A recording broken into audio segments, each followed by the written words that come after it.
Hello guys, welcome back to the YouTube channel, and it's been a while since I posted a video, and that's because of my health. And I'm so sorry for keeping you guys waiting, but yep, now I'm back, and I'm here to, today I bring to you guys another amazing project. As you can see, this is another AI powered project, and this template is very good if you are, you are to you know bring out like solutions to businesses. This is a kind of template or designs you want to use for your business or for other people business. And also, if you are like if you want to optimize workflow with the AI automation, this also is the one for you to use. Okay. And I think if you take a look at the designs very well, you see it's kind of modern, and it's kind of something you want to you know use for your own personal project. So let me give you guys a quick demo, a walkthrough of what we're going to be building. So here, over here is the hero page, this section, and right here, your title must be bold, and it must send out a message of what your website or your company is all about, right? And also right here are the results, or your what can I call it, your achievements. So here are components you're going to have to use for this kind of thing. Okay. And also right here we've got the growth as well.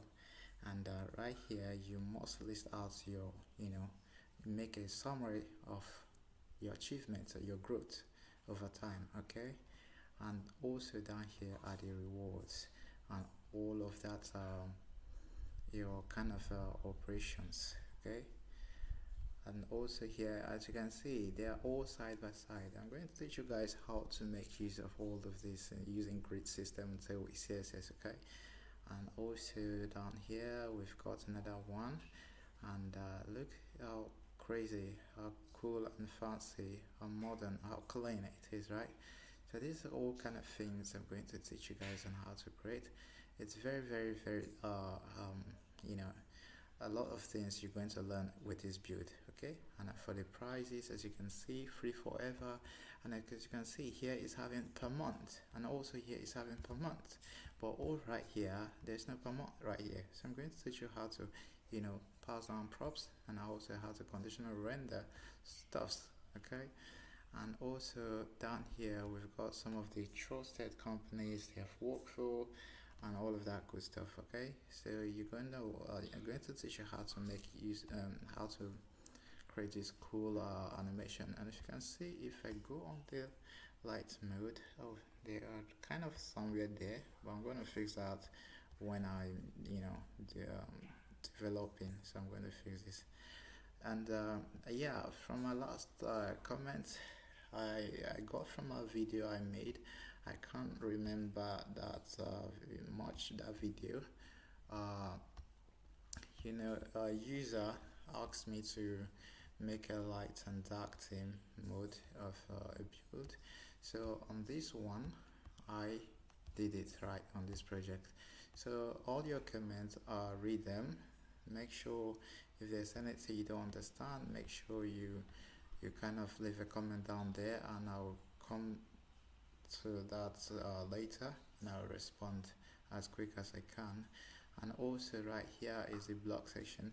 So one thing about this build is that I actually went further to like wanted to make this blog uh, as functional like the last one, but I decided to, like, I want to make that in a separate video where we're going to use tags like Tanstack query, or we use Prisma, and probably either MongoDB, or maybe what's it called, NeonDB. So we're going to make an actual blog for that. But for now, for this tutorial, I just want to showcase all of this. Okay. And we're going to add rich text editor as well for that blog. And also many cool stuff coming. So I just want that to be a separate video, so I didn't want to put all of that into this build. Okay, so here is frequently asked questions. As you can see, we have cool drop downs going down here. As you can see, they're all pretty slick and nice. And also down here is the services, or probably some kind of you can rent as well. And also here is a footer, and as you can see, this footer, like I tell you, there are so many things that are going on here. So here, if we scroll like this nav bar, as you can see, if we scroll up, it goes away, but we scroll down, it comes back on. If we go up again, it goes away. If you see, it goes back down. See? So I'm going to show you guys how to do all of this. So let's go to the price page, and here is the price page. Choose the right pricing plan for everyone.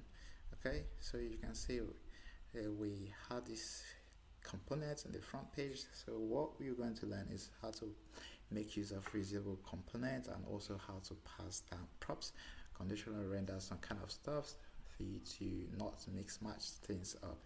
Okay, and also here we have the testimonials, and as you can see, we've got the frequently asked questions as well. And as you can see right here, we've got the frequently asked questions, right? As you can see, we've got one here.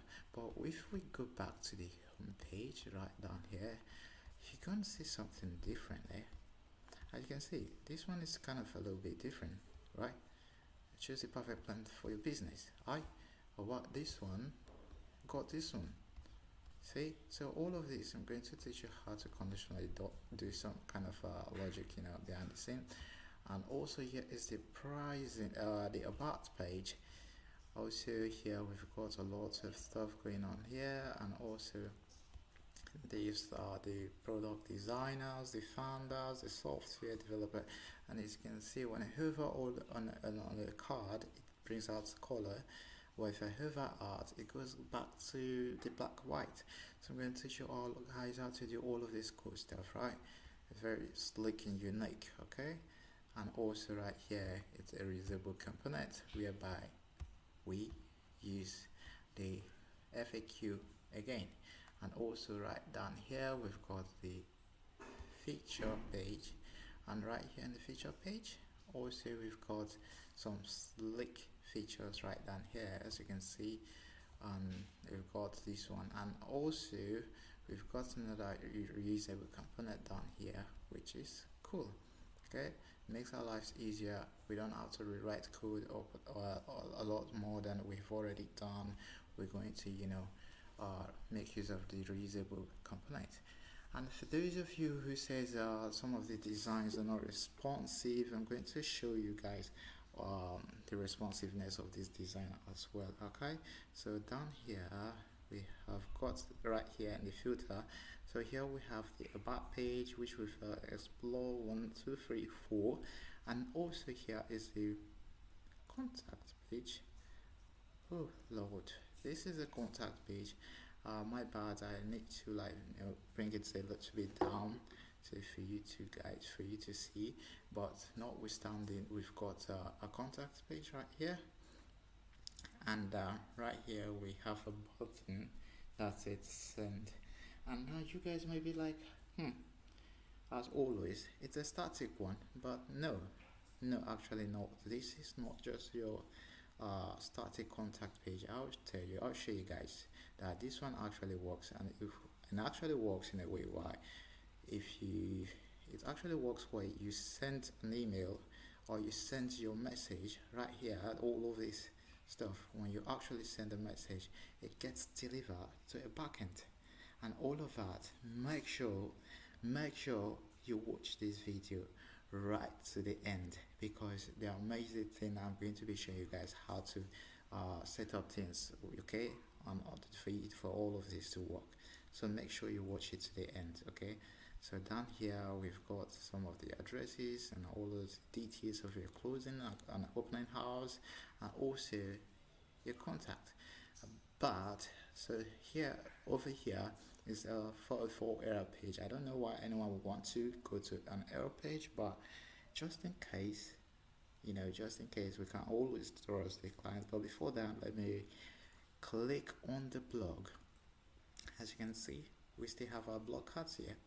Okay, so you can use this for your own use. You can use this however you want. That's totally fine by me. I'm here to just give you guys the design, and you wrap it up for whatever way you want to use it, and that's going to be your business. But for now, right here, this is a 4 page, but let's click on it. Oh my god, look at what we have here. Oh my god, this is so slick. And I'll be like, yo, what is this? Yeah, so this is a 4 page, and as you can see, when I move my mouse on all of this stuff, they run away like a little girl. They run away. See, they don't want to stay. Come back here, come back here. See, they keep running away. Right here, is there something about this one? So here is the say home or back. So if I say anything, it's going to be tracking this keyword. If they can't find this keyword or this one, then we're still gonna be here. So let me say something. Allow this time. Let me just do that. Hello. See, you said hello. How are you? See, you say how are you, and it's only looking for the keyword home or back. So what happened if I say home? Let's say home, taking you home, as you can see, and voila, I'm right here at the home page. Isn't that cool? And honestly, this has nothing to do with AI. There's no AI integrated. This is a pure JavaScript stuff. Let me start again. Where are we? See? Back. Taking you home, as you can see. So it's taking me back to the home page. So that is something, a logic where I wrote, and I'm going to show you guys all of that, and so I'm going to be leaving the GitHub file of that on my GitHub. So, but not the whole actual project, but just that file. So it's a whole lot of code, but I'm going to be leaving that on my GitHub so you can use it however you want. So let's go back to one last one. So which is this one? As you can see, here is a spreadsheet, right, from Google, and you might be asking, what are we doing here? Why are we here? But I'll show you guys in a second. Let's go back to the contact page. Where is it? This one. Okay. So here, right here, if someone wants to reach out to you, what's your name? My name is JoeScript. And also, what's your email? My email is joescript at gmail.com. Okay, so let's put that, and the message, hey, I love your content, like so, and then here they just click on submit. As you can see, the last one I showed you, there was nothing right here, right? So let's wait for it. So right now it's still sending, and once it's done, I believe we're going to get messages. As you can see, successfully sent successfully, and voila, here we have details. We are not integrating any of those mail services like resend or mail all of that. No, and this is just for you to get it personally. For you get it right straight to your spreadsheet, online spreadsheet, so you can get all of the list of emails of people and the names and all of that cool stuff. Right, this is cool, and it saves you a lot of bucks. So if I go back here and say probably my name is Sam, and here is Sammy at gmail.com, and also the message here, I just want to say thank you like so, and let me bring that up right here, and I hit the send button. As you can see, it appeared just right in time, as you can see. So I'm going to be showing you guys how to set up all of this, and the process, believe me, is very I would like say it's not something you want to rush. It's something that takes your time and do it. Okay, so I'm going to be showing you guys how to set this up, and it's not that easy thing that you, okay, so you're going to be a lot of process. So I want you guys to watch every bit of what I'll be doing to the very end. Okay, so for here I'm going just to remove it and then go back home, and also the light theme and dark theme all works perfectly well. Okay, and for the responsiveness, let's take a look at that. As you can see, as you can see, uh-huh, responsive. All right, so I don't know, some people might just come and say, oh, this build is not responsive, but as you can all see, it's responsive. Okay, and yeah, so that's what we're going to be building today, and I hope you guys are already stretch your palms, stretch your fingers, and grab a cup of water, not coffee, and let's jump right straight into the build. And yep, so what we need to do, let me just bring up my extra VS code right here. So what you need to do, create a next app. If you don't know how to do that, make sure you go to the Nextjs. Oh my bad. Make sure you go to the Nextjs documentation, and where is it? Go to Nextjs, like so, and Nextjs cross line, other one. What is this? Nextjs, this one. Make sure you go to Nextjs if you don't know how to. You create one, and this is a command nps create next.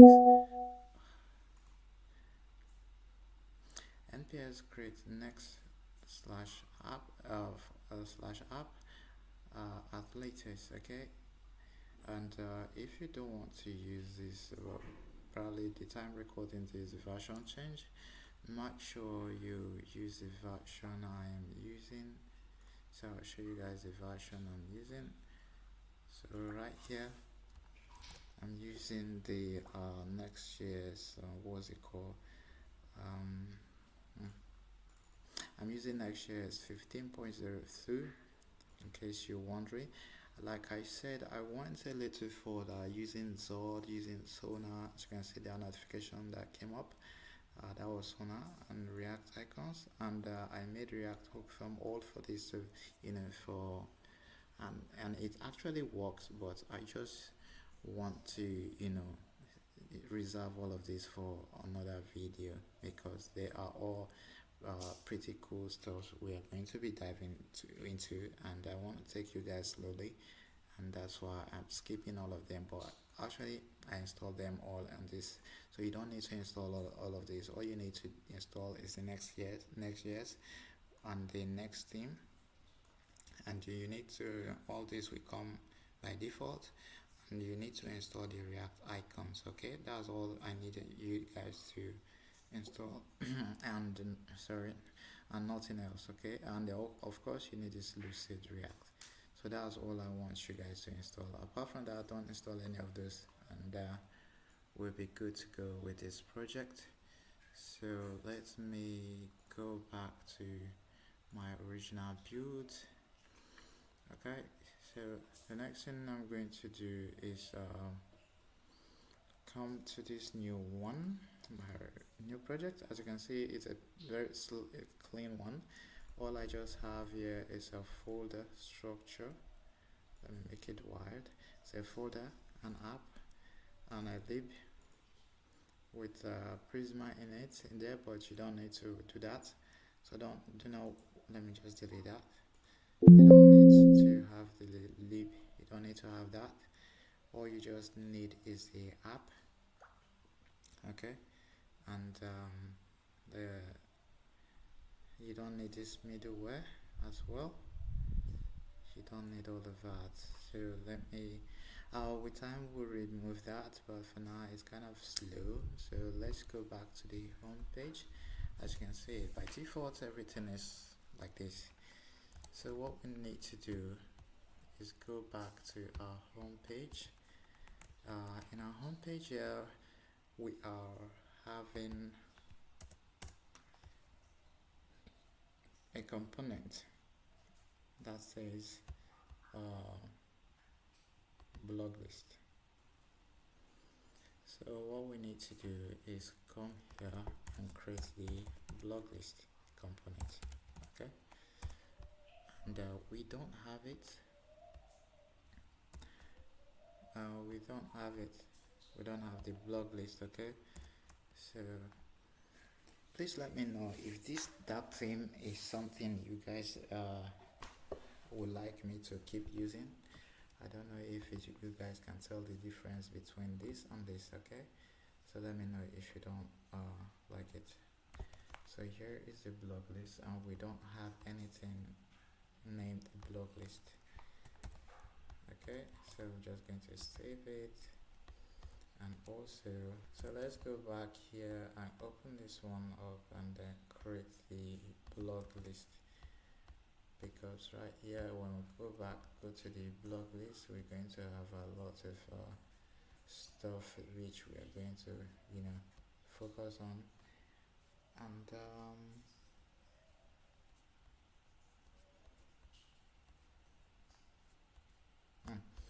okay, we need to go to the another one.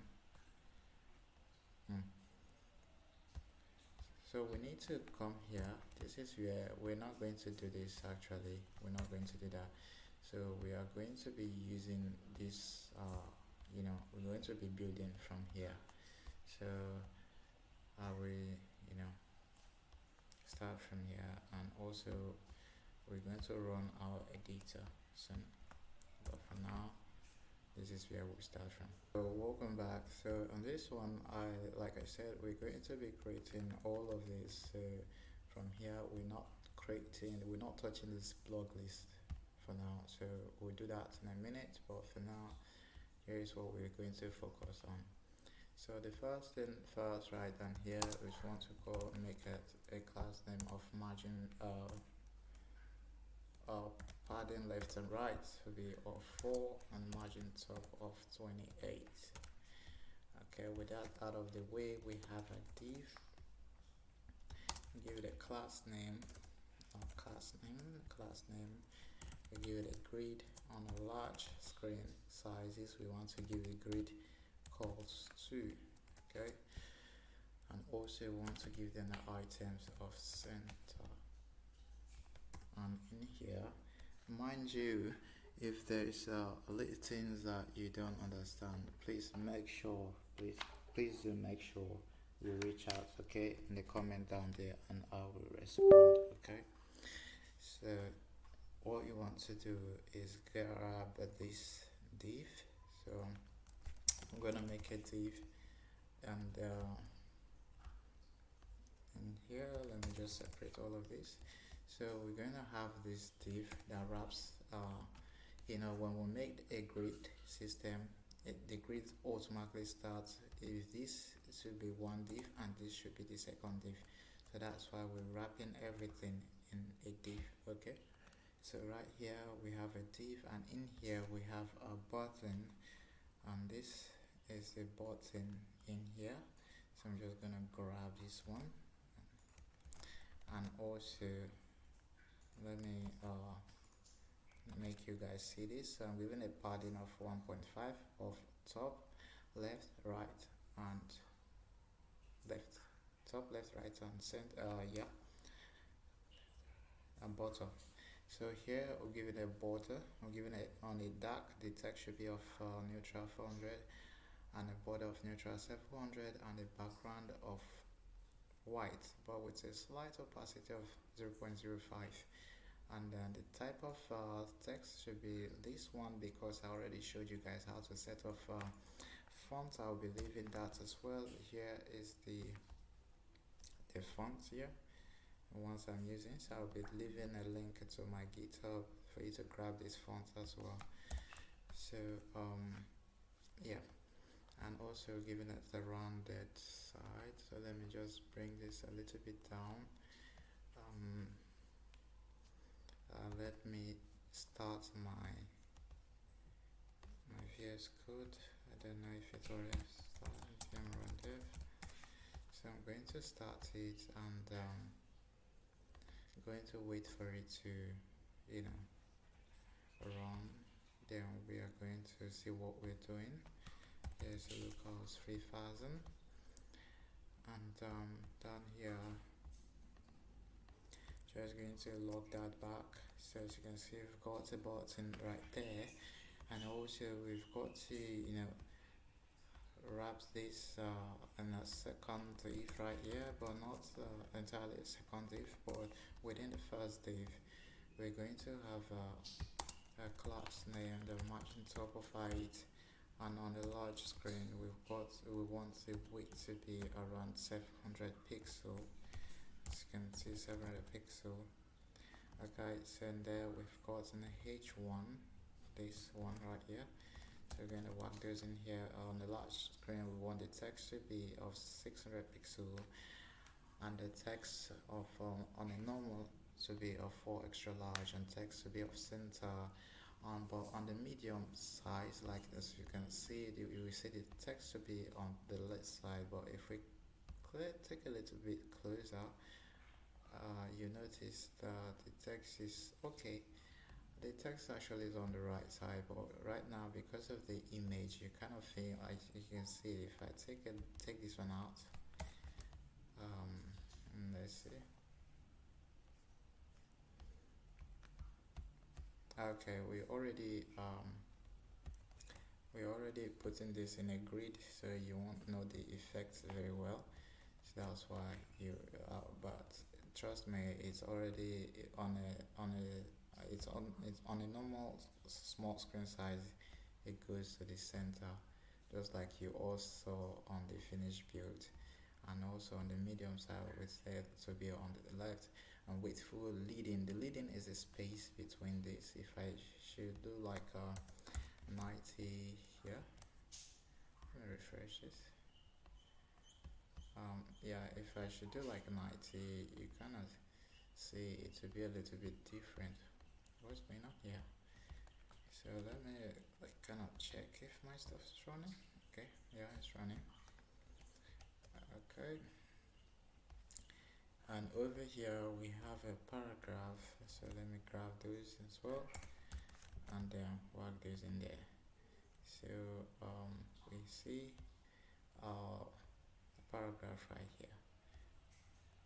Okay, so I just want to let me see, localhost 3000. Okay, so as you can see, there's something going on right now. This is not the font I kind of choose, so let me check my font. So let me go back to the global. Okay, they're all here, and let me go check the Tailwind config. Okay, they're all here. So let me refresh one more time. Still like let me check if this is running. Nope, this is not running.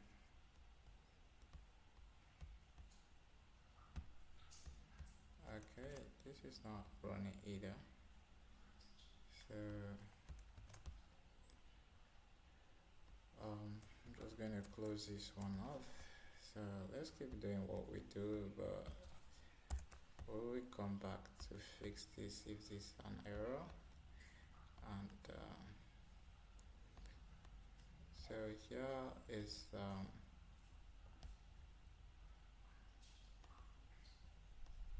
So here we grab all of this text, and also down here we need to have another div. Okay, so give it a class name and give it a flex item center, justify center. On medium devices upward, justify to be of start, not normal to be of start.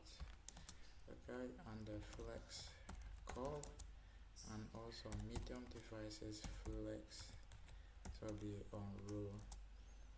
Okay, and let's give it a gap of x to be 3 and margin top to be of 4. Okay, so here we have a button that says get started, so let's work this in there. As you can see, honestly, I'm not, it just seems like something is off, but I'm trying to figure out why it's doing this. Let me see. I copy.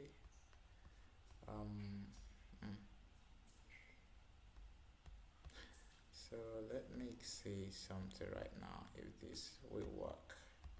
So if this doesn't work, that means I need to, do something. Okay, it seems my tailwind is not working with, it's not yet working. So I need to debug that, and I will get back to you guys. Okay guys, so I'm done debugging the issue. So the reason why it's not working, why the CSS wasn't applying styles to all of it, is the layout here. For the layout, right here in the layout, I think I need to switch this theme. I kind of feel like it's kind of too dark. Let's look for some Athera theme. I don't know which one to use.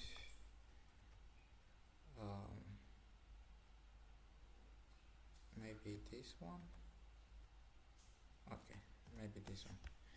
So at least you guys see what I am doing. So here, let me close this one. So you just go back to the layout.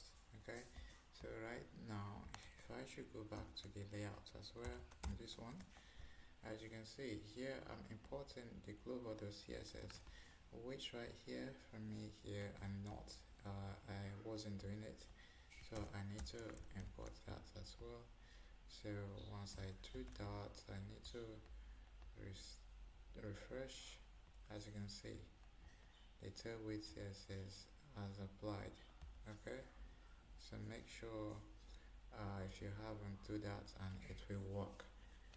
So we're just going to close this, and yeah, so I told you guys that this leading here, I made it to be 99. That it's kind of a way for you to I think I'll move this one right here.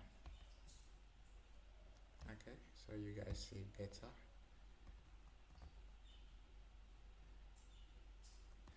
And let me close this a little bit. So that here I can close this one and refresh this one. So that is what you get once you refresh. And here I said the leading was 59. So just for you to know that it was actually working, that's why I made it to be that big. But so as I made it big, you can see the gap between this. That's the leading. It's more like a line height in TailwindCss and in normal CSS. So what I'm going to do is the leading right here, and the leading down here was 59, and here I'm just using 99, so I'm taking that back to 59. And if I refresh it, you can see it's kind of small, and I probably should have do this in a larger screen, and also on a smaller screen it should be way more smaller than that. Okay, I think this is better. Okay, it's much better that way. So what we're going to do next, we have this button, this one. We already did that. As you can see here, this is what we did. So what we need to do next is underneath the button right here, we've got a div, and here we've got a div, and in here this div we're going to give it some class names. Give it a class name, give it a flex item to be of center, and a gap x of 4, and a margin top of 6. On medium devices, we want the margin top to be of 0. Alright, so in here we've got another div wrapped inside the main div. Okay, so it's like a child. And here give it a margin. No, not margin. We're going to give it a flex margin center and space x of 3. And also we're going to make this a negative so that they kind of stack on each other, just so you know. So in there we're going to have like 3 good images sitting down there. So I'm just going to copy all of that. Let me grab those ones and paste them here.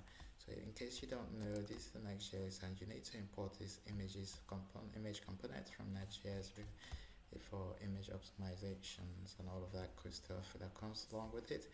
And right here I'm just going to fold all of these because we're done with all of that. So here we have flex and item center and the space x of 3, just so the image can stack up on top of each other, just like this. Alright, so this is where we are. And also this button right here, I just need to make sure we've got like a border, and here let me say border neutral at like 600. As you can see, we've got this nice one right there, and I'll probably make it 400 if that's cool, and refresh. That's or probably 200. Okay, that looks nice. So I just don't want it to seem obvious, but that's good.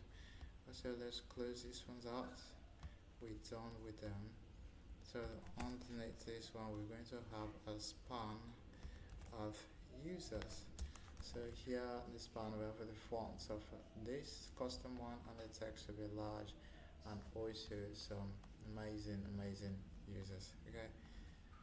Right, so once that is out of the way, we've got to close that one up, and then this one we'll close it away. So we're going to have another div, which is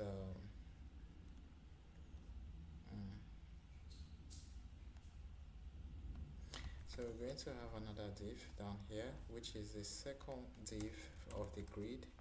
Mind you, I told you we're going to have 2 grid. This is one. This is a grid, and the second one, let me see. Yeah, this is one.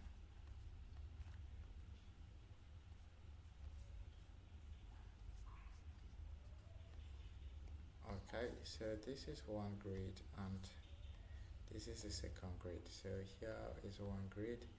I'm going to have this and here as the second grid system. Okay, so here on the second one, we're going to give it a class on large, justify self int,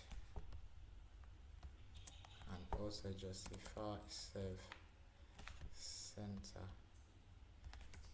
and also we're going to grab the image here, which is the image on the right side, paste them here. So let's see how that looks. As you can see, it's right here. If I expand, it's right here. Looking good, isn't it? Okay, so the next thing we're going to do after that, we are going to, let me get something straight right now. So here, okay. So with that out of the way, we've got another div right there. And in here, let me just close them all. Okay, so we've got another div, and here we're going to give it a class name. On medium devices, we're going to give it a flex. On medium devices, we're going to, we're going to give it justify evenly. Also, we're going to give it space of y to be of 6, this one. And on medium devices, we're going to space y of 0, and item to be center, max width to be 5xl, and mx to be auto, and margin top and bottom 32, like so. And in here we're going to give it a div. So here is a div, and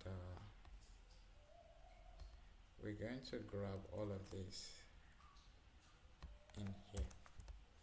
So here we have a div and a h1, and in that h1 we have a large text of XL and text of this XL, and the fonts of this custom one we did, and the flex. It should have a flex there, and also flex core, but on a large device one it will be flex row, a large flex row, yeah. By default it should be of flex direction of column, but on a large one it should be of flex direction to be row. So on a large device it should be of block and no longer flex. It should be of item center, because, and the large device item starts, okay. I don't know why I named those, I did all of that, but it works, okay. So we're gonna leave it that way. And right here we're going to come down, okay. So here we have another div. Right here we're going to give it, as you can see, it's pretty much the same thing we are repeating, okay, but I'll show you the difference anyway. So as you can see, if I should save this one, as you can see, we're having this on a large device. You can see it's like this, but if I go on a small device, it's like this, okay. So down here we're going to have the same process down here. So we're going to grab this one, and I'm going to show you guys real quick. So here's another div, and right here we have on a large device text will be 4XL. This one was XL, and the text transparent for here, while here is text 6XL, and font this custom one, and flex core. As you can see, this is pretty much somewhat the same thing, but kind of different text we are applying. So I'm going to grab the third one, which is this one, okay. So right here we paste this one, and that should make it the third one. As you can see, pretty slick. Alright, so we can scroll down here and it will appear. After that, we are done with that, and we need to create another what's it called, we need to create another, more like it's a component, because it's more like a component because we have done, it's a reusable component, and we just don't want to keep writing this code whenever we come encounter with this stuff again, okay. So that is why we need to, you know, break this stuff into smaller chunks. So that is that for you to understand. So we are done with all of this, right? The next thing we're going to do is create the reusable component, which is this one. Okay. Um, just to be sure. Okay. So we're going to be creating this component right now. So this one we are done. So let's come here and work this in here. And as you can see, it's complaining because we don't have that component. So make sure you create a component file folder right here, and make sure in here you create a new file and name it drive.csx and hit enter RFCE. And in case you'll be wondering how am I doing this shortcut faster, you need to install a React snippet. I don't know what it's called. It's been like this one. You need to install this simple React snippet, okay? And you need to install Tailwind CSS for those highlights. You see me, like if I do class name, probably I'm using text text like so. This suggestion, as you can see, if I say text rate 600, it's all possible because of this Tailwind IntelliSense. Okay, this one. So make sure you install it if you don't know. That's the extension that's responsible for that effect. And also right here we have the you might want to install this. This is a popular one, ES7 React Redux, React but native snippet. This is the one you see I use most often. And also auto rename tag. If you want to rename some of your tag, it will automatically rename your tag, and auto close tag. So if you want to see all of my sessions, make sure you comment down below and I will show you guys. So right now we have let's go back here and import it. Make sure you import it, and it's coming from drive. It's coming from components/drive, and it all makes sense because it's coming from the components, and in here we have a drive. It's not under this folder. If it were to be under this folder, then we will have added the folder name as well, but it could have been like providers/drive, but it's not under this provider/, so we're just going to go back to the original one, and that is correct. And underneath here we've got to go to the drive, and mind you, after this we don't need to rewrite all of this anymore. Something we can just call from anywhere and it will work. So right here we paste those there, and these are icons we're going to be importing from Lucid React. Okay, and we'll start our morning by copying some of those buttons, like this one, explore features, this one, right? And we are going to have some of these in here. Okay, so give it a text to center, max width of XL, MX to be auto, margin top to be 32, and also padding of 1.5, and give it a border, and also border to be of this type, neutral 200, background white, and give it opacity of 0.005, and also this one. So if I come down here, as you can see, there's this explore features that you see right there. That is what we are building. So down here we have our h3. Our h3 is around 4. The size is 4 extra large. Font of a custom one that we already have, and font to be semi bold, and text white of margin top and bottom to be of 9. Then your text goes in there, and also a paragraph. Okay, and let me whack those in there. And text should be zinc of 400 and margin top to be of 6. As you can see, there is it. Probably we can say margin top of 2. Top and bottom of 9. That is huge. So here is 9. Okay, let's take those out and make sure. Probably, yeah, maybe because of all that component, that's why I made it this way. But let's see, it will work. So right here is given a top of 32, and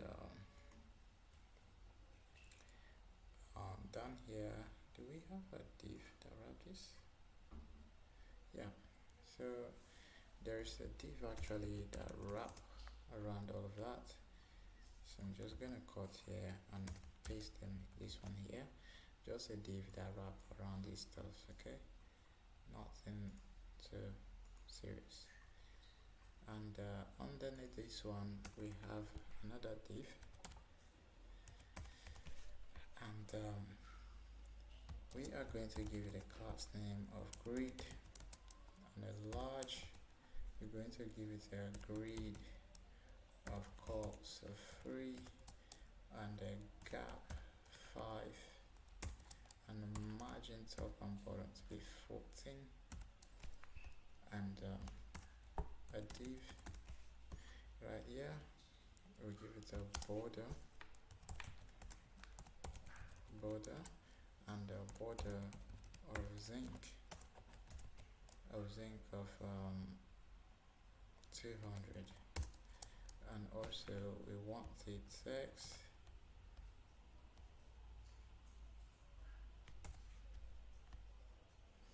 okay, also we want the text should be of center, and also give it a pattern top, bottom, left and right to be of 3, and height of 96. Okay, and give it a place content to be of center. Okay, we've given it a rounded of LG, and BG to be neutral 200 of 10. And in there we're going to have an icon of trendy. Remember, we already have this trendy icon here, so an icon of trending, and we're going to have another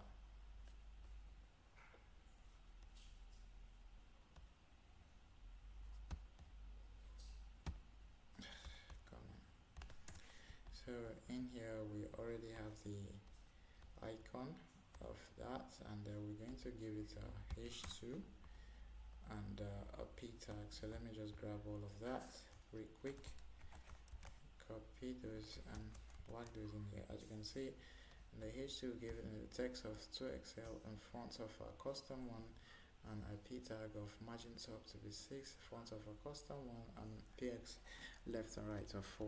As you can see, when I come here, as you can see, we've got this icon down here, and if I should, as you can see, probably I'm doing something wrong right now. Let me see. All this should be inside and not outside. So here, margin top, bottom.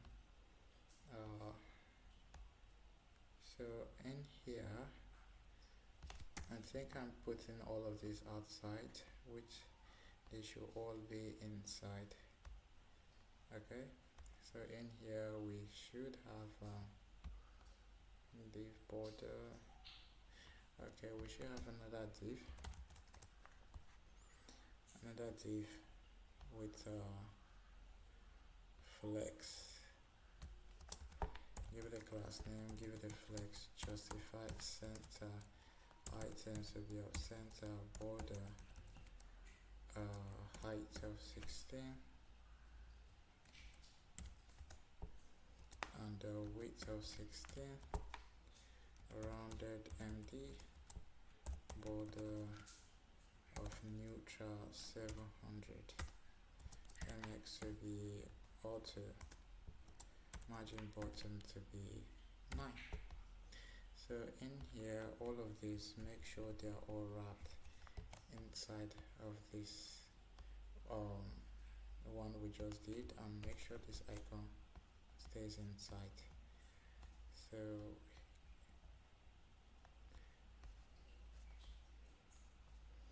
as you can see, they are all inside. So I've got to move this icon in here because it's kind of annoying right now. As you can see, I wasn't putting the icon in here, so let me just put that in here, and as you can see, all perfectly fit. So that's for one. So we have got like 3 extra cards where all of these go like 1, 2, 3, and you can see the stylings are pretty much the same thing, just like this one. The only different happening in there is just the text and also the icon. So I'm just going to grab some of those real quick. So this is the first one, right here. Okay, so this is the first one, this is the second one. Alright, so first, second and third are all pretty the same thing. So I'm just gonna grab the rest too and whack these in here. As you can see, from here on you're going to see everything looks similar alike. So there's not much needed for you to, once you get one, the rest should be easy for you to grab. So just follow the first one we did, and this one is going to be easy for you to understand. Okay, so with that out of the way, we've got to move on. Let me make this a wider. As you can see, it's all the same. So come down here. Mind you, this one is so this looks good right now. So what we need to do next is go back home to the home page. Okay, and now we have this what's it called, the drive component already, and then we're going to have another one. For me to write all your code in one page, that would be so good. Because when I mean so good, because it's going to take a lot of to all be so bulky, and we don't want that. So right here we have this simplify component. So what we need to do is go back to the component and create one .csx and rfce that one. Make sure you have make sure you have that installed, that what's it called, extension, so you'll be able to do this. So what we need to do is go to this simplify component and paste these icons, because we're going to be needing that. Let's go back to the home page and install this. Okay, so in here we are, the simplify page. Let's give it a class name, and let's give it a type of grid, medium devices, upward from some certain pixel upward. That's what the medium meant. Grid calls to gap of 4, margin top of 24, 24, where are you? 24. Hi. So here we give it a div and give it a class name and give it a flex to be of call, and give it a space y of 11 and give it a minimum length, like from this length upward, not mixed blend.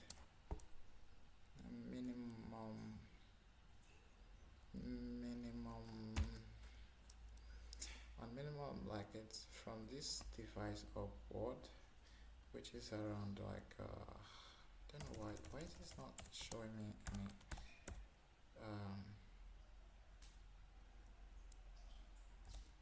okay, is there anything like that? Probably it, I don't know why.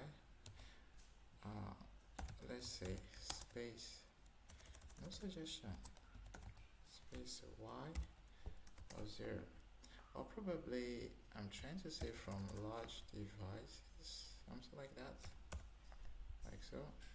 Probably that's what I meant. 36. Also, why am I still using this again? On medium devices, margin top to be of 0, margin top of 0, justify around. Also, let me give it order of 1. On a SM device, give it an order of 2. If you don't know what this order means, it's a flexbox thing, whereby you kind of, if you don't want something to be on the first place, you can use the order and move it. Even maybe by default it's order first, and you don't want it to be like that on the small screen. You can order it to be 2, or order it to be any number you choose to. As you can see right here, they have like from 1 to 12, but so you can order them, reorder them however you want to. So on medium devices, give it a order to be 2. Okay, so the next thing you want to do right now is create a div in here, give it a class name, give it a flex, give it a gap of 3, give it item to be center over, if you hover on it to BG, to be zinc 600, and also give it a opacity of 20 and give it a pattern of 4, rounded to be LG. Okay, give it a border of zinc of 400. Alright, so in here you've got this div right here, this one with an icon of star. You can whack those in there. That's pretty good and nice looking. And let's see how that looks like. So when you go down here, you got this one. We're already done with that. So here is our what's it called? We already imported this. So why is it showing this one? Let's refresh this one.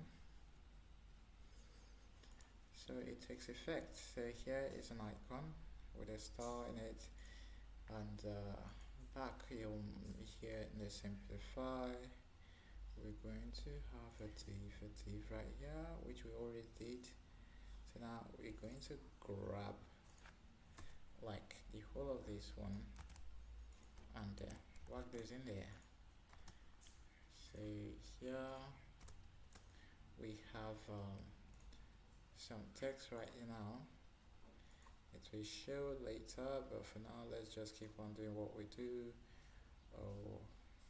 Okay, so that's for the first part. The other one, we're going to give it a div, much more like the first one. As you can see, we did here some flex, gap 3, Okay, so we're going to do this one more time. Then here flex gap free. No, not that. Flex gap free and give item center and over BG zinc 600 with a opacity of 20, padding of 4, rounded. Like I told you, we already did this before. And then the border to be zinc of 400. Okay, then in here the only difference right now, we're going to have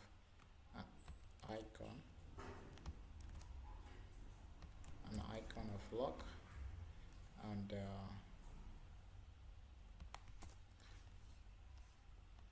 I'm going to have some content right here.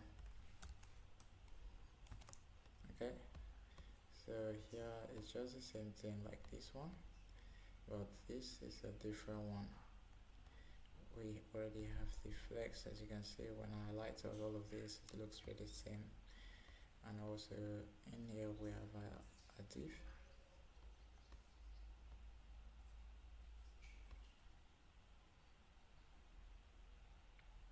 Okay, so I made a little mistake right now. So if you see right now, why is this thing taking slow? So if I should refresh all of this, as you can see, so all of this should have been in here like this one. So I'm going to fix that right now. This one.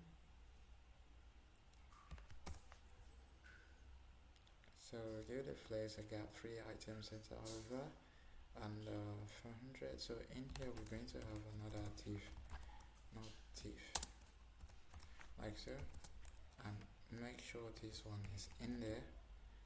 Give it a class name, give it a border to be zinc 600, like so, and give it a border to, I don't think I should give it a border of 2.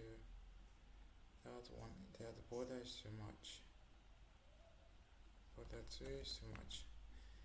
So let's give it just border and height of 14, and give it a flex item center, justify center, rounded LG. Okay, like so. So in here we need to get this text in here to look somewhat this one. Right, so we need to grab all of this one and make sure they are inside this one. So we have one here and we have another div right here. So let me refresh. Let me go down. As you can see, we have this, and we need to make sure this width is somewhat the same.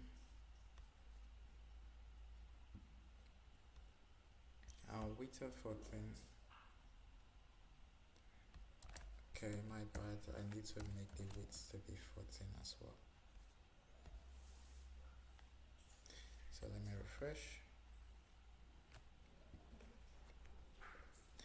So as you can see, it looks good. A quick water break.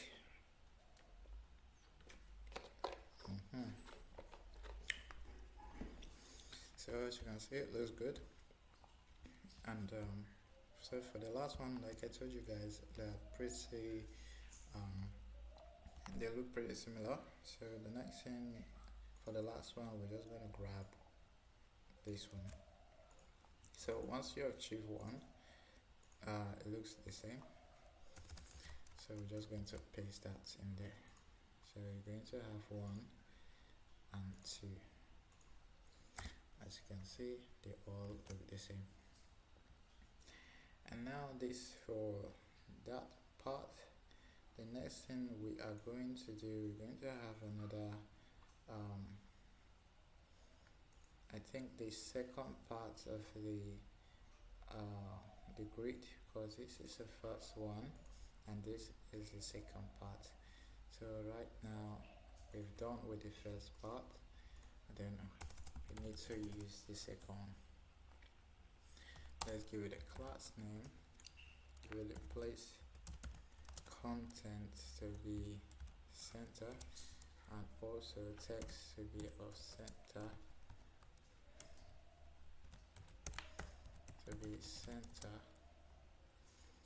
on a large devices text to be of left. Okay, and sm order 1, and also md order 1. Okay, the large devices order to be 2, like so. And this give it a div. In here we're going to have a button,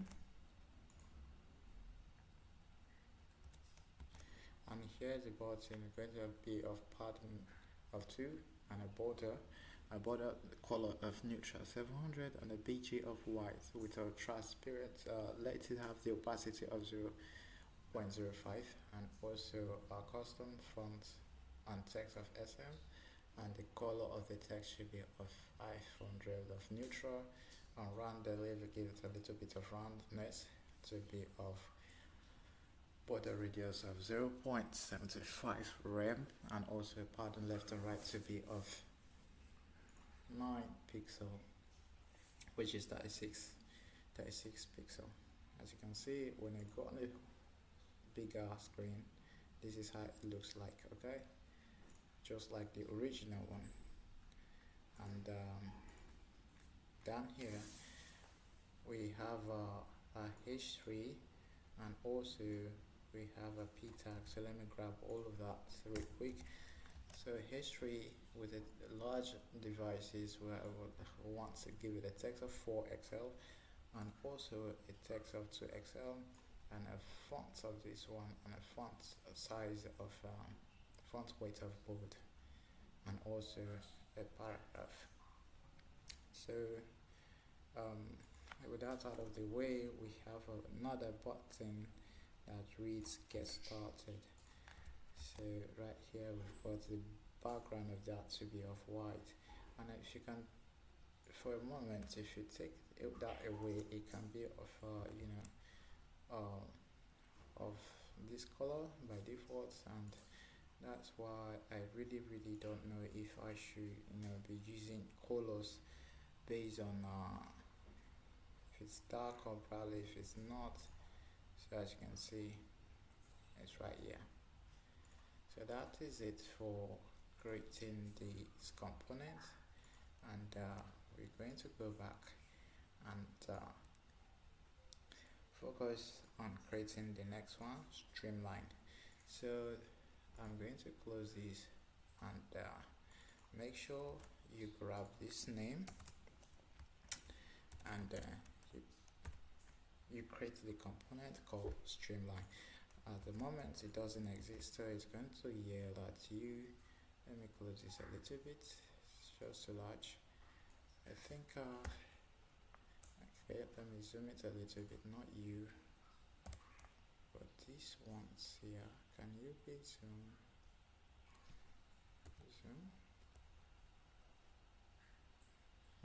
Okay, so probably I need to make sure, if let me know if this one is just too big for you guys, or probably it's still small, so maybe I should reduce it. That would be, it would be helpful for me to know what you guys want. So right here, let me just create the component streamline.css. Okay, rfce, paste those in there. So let me go back to the home page right now, streamline, and I'll set this. Make sure you import it from and I I think this is just too big or something like that, so you guys can see better. So let me close this one off. So here we have got this streamline, and in here we are going to continue our development. So here we're going to have a class name as well. This is going to be of grid. Let me see something. Okay, so this will not have a class name for some reasons. So here we have a class name, a grid, and also here we have a large device, so grid of calls of 2 and a gap of 10. That's huge. That's huge. A gap of 10. Okay, margin top to be 48. Like so. So we've got one here as well as give it a div. Let me not just repeat myself from that one. Let me just copy this. So we've got one here as well, and they are both 2 right here. So we want to give it this one of margin top of 64, like so. So we're going to start with the first one, this one right here, and we'll come back to this one. So what we need to do in here, we need to give it a div and give it a class name.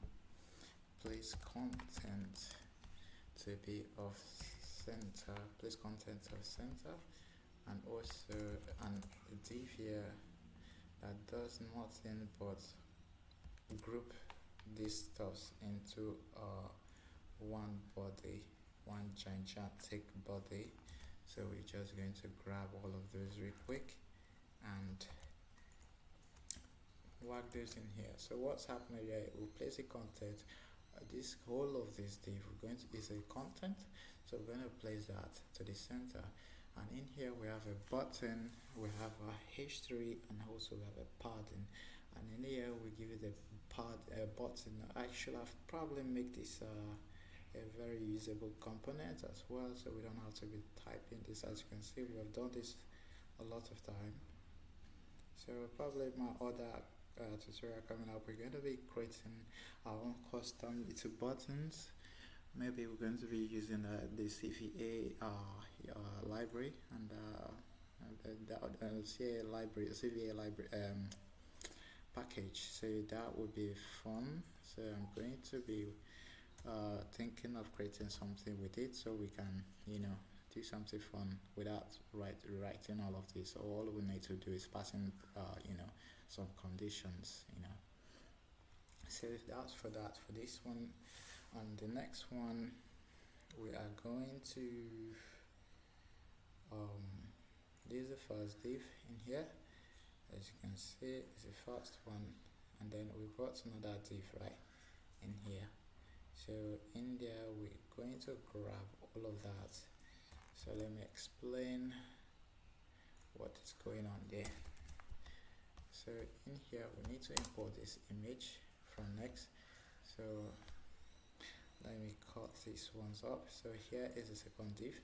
We're given a class of flex and flex call to stack up on each other, and a gap between them of left and right to be 3, column gap of 3, and margin top of 5, and also a button that says get started, as you can see, and a border neutral of 700, and text neutral of 800, and a width of 3, and a height of 11, and rounded LG. So lucky for me, this guy right here needs to be at the center. So like I told you, as we build this, we're going to be correcting some of those mistakes. As you can see, these are text, and also flex call justify center. Let me see that works. I don't know why I need to refresh the HUD. Okay. I tend to be center. Let me refresh this. So here, yeah, so this should be on a medium devices. The I tend to be of start. So it should be at the center. It shouldn't be here on a device level like this. Features you will need as well as this one. This one right here should also be at the, I don't know, let me see it text center, if it will work. If it doesn't, then I'm going to see how I'm going to shift it right here, like all of these ones to the center. Okay, it just didn't work, so because it's a button, and if it's just a text, that probably will work. So we don't really need to put this guy here in a button. I don't think that should be like in a span. Okay, features unit, and place content to be of center. Okay, so why is this not working? So let me say BG red to be 500. This is a quick debugging right now because I really want this to be at the center. But notwithstanding, if it doesn't do that, then I'm going to force it to be at the center. So as you can see, it's only respecting this itself right now because it's okay. So what I need to do is create this and work these in here itself, and let me grab all of these. Let me put that here, text center, and also we've got to remove that. We've got to remove the what's it called, the page. As you can see, right, that's what I want on a medium devices. Make sure you do this as well. Text should be off left, the default state. So here I'm just going to get rid of all of this one. So that's what I want. I want it to be right here. Okay, so let's refresh. Let's see how that goes. As you can see, okay,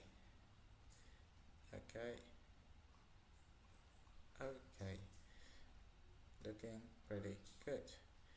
So right now I need to find a way to get this one to the center, but it looks annoying. But first of all, let's just finish with this component, and then we can jump into that. So here we have that gap x of 3. Okay, we have this one already done, and down here we have another one for this one to be the last. So let's just whack those in there. There's an image size because we already tell it to be of flex, okay, to be of grid, the first one. So this is the first one, and this is the second one. So it's a grid. They are all inside this grid. So this will be on the left, and this will be on the right. So let's go down. As you can see, we have an image. Don't like it to be like that. I want it to be a little bit rounded, so it looks pretty nice. So if I go on a full scale screen, as you can see, this is how it looks like. Looks good. And if I go on a small device, as you can see, looking good.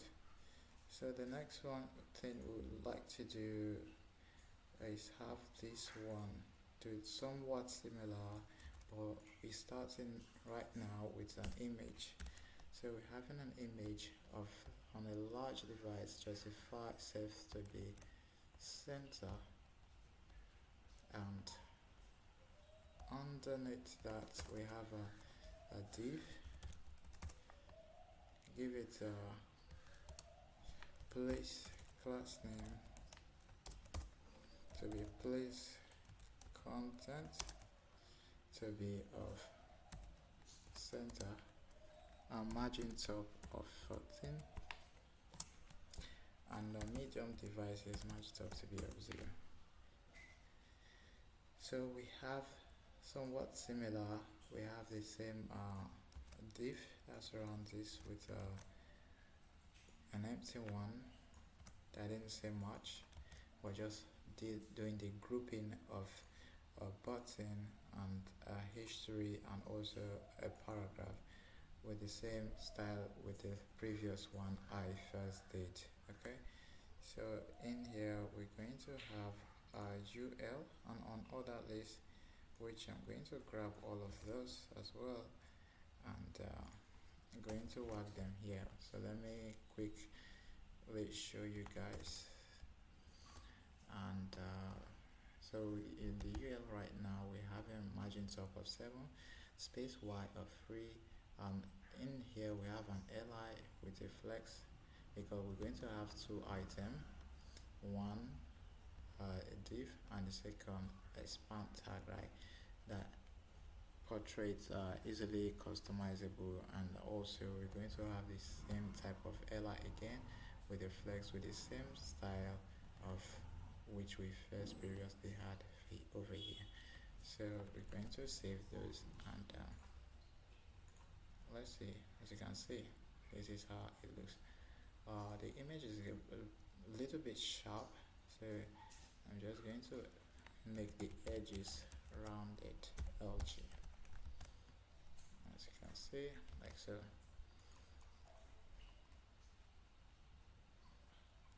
So this is how it looks like, and it's going to be rounded. Just need a little bit of push, as you can see. So it's rounded right now. So let's see what is left for we right now. That's all we needed, and let's close that one, and let's go back to our home page right here. So that is that for this tutorial for now. So on the next chapter I'm going to create this the testimonial side of it, and on other parts of the build. So I'll see you soon. Welcome back, guys. So I noticed that I am having this buttons very close to this image is close to the button. So I wanna fix that. So this is where we are, and let me go back to the images here. I believe there could be a margin top somewhere.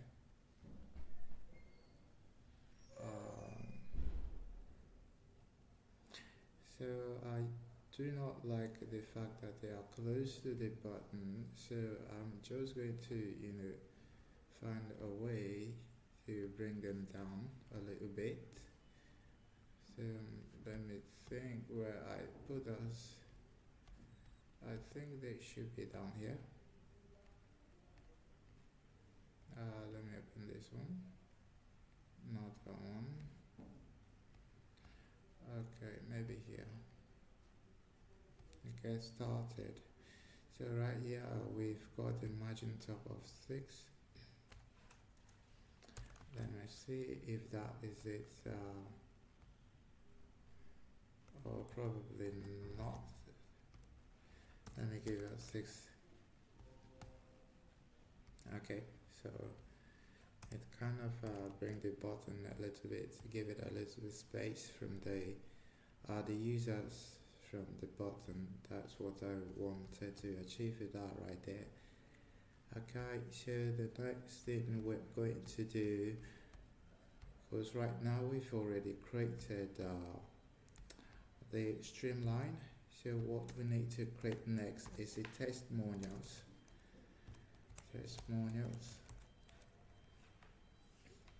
Okay, I say component, so let's make spell that well. Testimonials. Okay. I've got testimonials. Okay, so I'm just gonna grab this name, come to the component right here, and paste the name and name it CSS. So I'm kind of exploring different ways to create a React boilerplate, and this one is pretty helpful. Or like this is the TS RAFC command. This is TS. All of these are all commands, shortcut hand commands you can use, and all of it will work. But just that this one is a little bit better because it already gives you the type of props. So wherever you want to make use of the props, you can easily pass props right here. So I'm just going to leave it this way, but it's not an optional. It's not something you if you don't want to. It's optional. So let's go to the testimonial card. So right here we've got a button actually. So here we're just going to give it a class name, margin top of 28. Okay, so then here you put in your buttons and make sure you import the testimonials as well, so it goes happy. So right down here we've got the button right here saying testimonials, and so we want to go into the testimonials and have a div, and in here we get a class name pattern to be 1.5, give it a border, make sure you give it the type of border to be of neutral 700. Okay, and then make sure the background is of white but a little bit of transparent. Okay,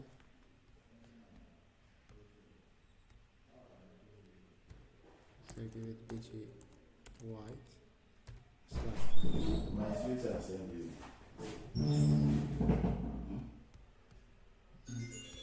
And so we're going to grab those texts in here, but before that let me kind of make this all in one page. And on the first one right here, it's a kind of a grid stuff, but I made a mistake right here, so it's kind of a grid stuff. So I'm putting a grid on medium devices. I'm going to give it a grid of calls of 2, like so, and I'm going to give a margin top of 4. Also inside this div right now, yeah. So we're going to grab like the paragraph and the h what's it called, a heading 2.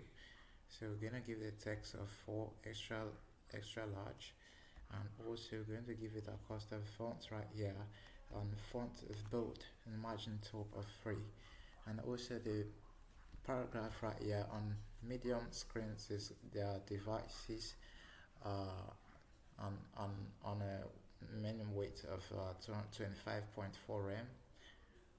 We are going to on the medium devices we want to restrict the width to this size right here, this 25.4 rem. Then also we want to justify itself to the end, like to push it to the right side. When you're using grid, this is how you push it to the right side.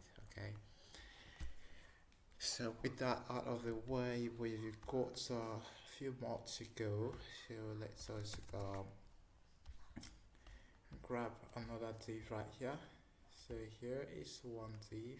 I don't know if So that is one div, and inside the div, okay, inside the div right here, make let me make this a little bit wider. So okay, inside this div right here, we've got another div, which is let me see, um, okay, so okay, yeah, so this is all we need for this what's it called, this is all we need for this one right here. So uh, we're going to move to the next one, right? So down here we're going to give it a div, and in there we're going to give it like a class name of a grid.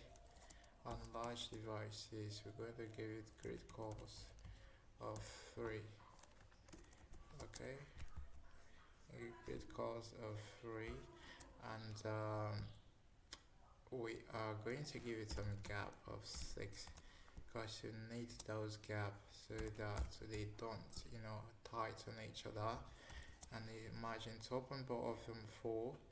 And also we're going to have a Nextjs div right in here, and we're going to give it a class name, give it type of border, and the border color right here is going to be of type of zinc, and that's a zinc of 800.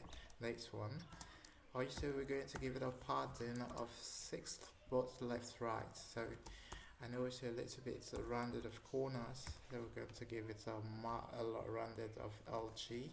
And if you take a look at this rounded LG is of type of board radius of this is all come from Tailwind, as you can see, and we can make our custom ones if you want to, but for now this is all we are using. We're using that which provided by Tailwind, and I think that's super cool. If you want to speed up your development, that's cool.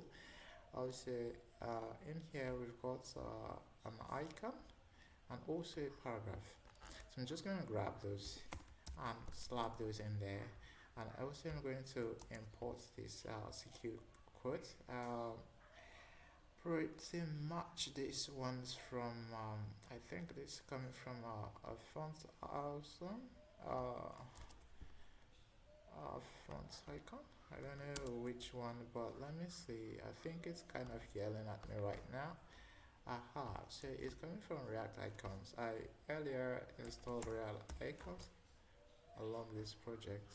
If you could remember, if you go to your package.json, you're going to see some React icons, this one. So make sure you install it if you haven't, and you'll be good to go. And as you can see, here is it, looking good, right? So the next thing we want to do is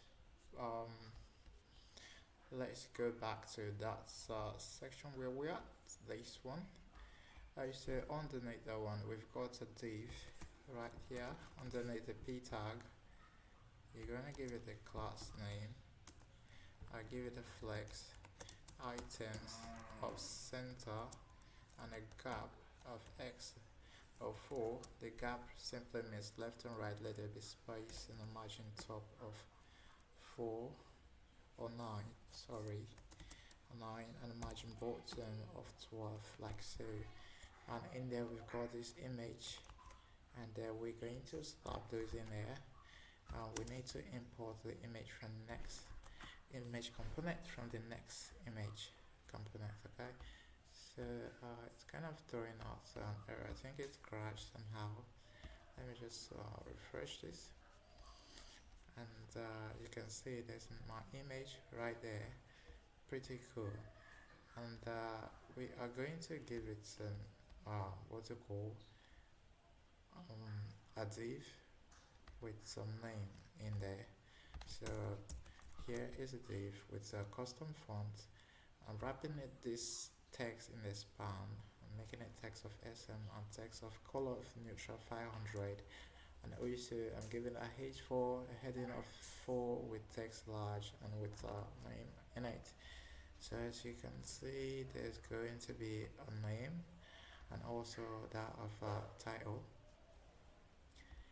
So that is it for that one.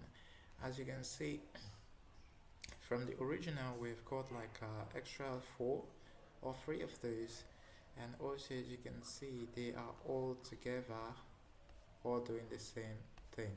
Okay,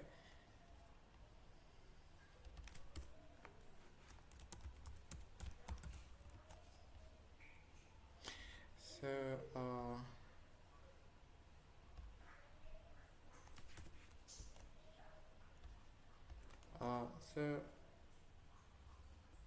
so I'm just going to copy and paste some of these ones so that they are.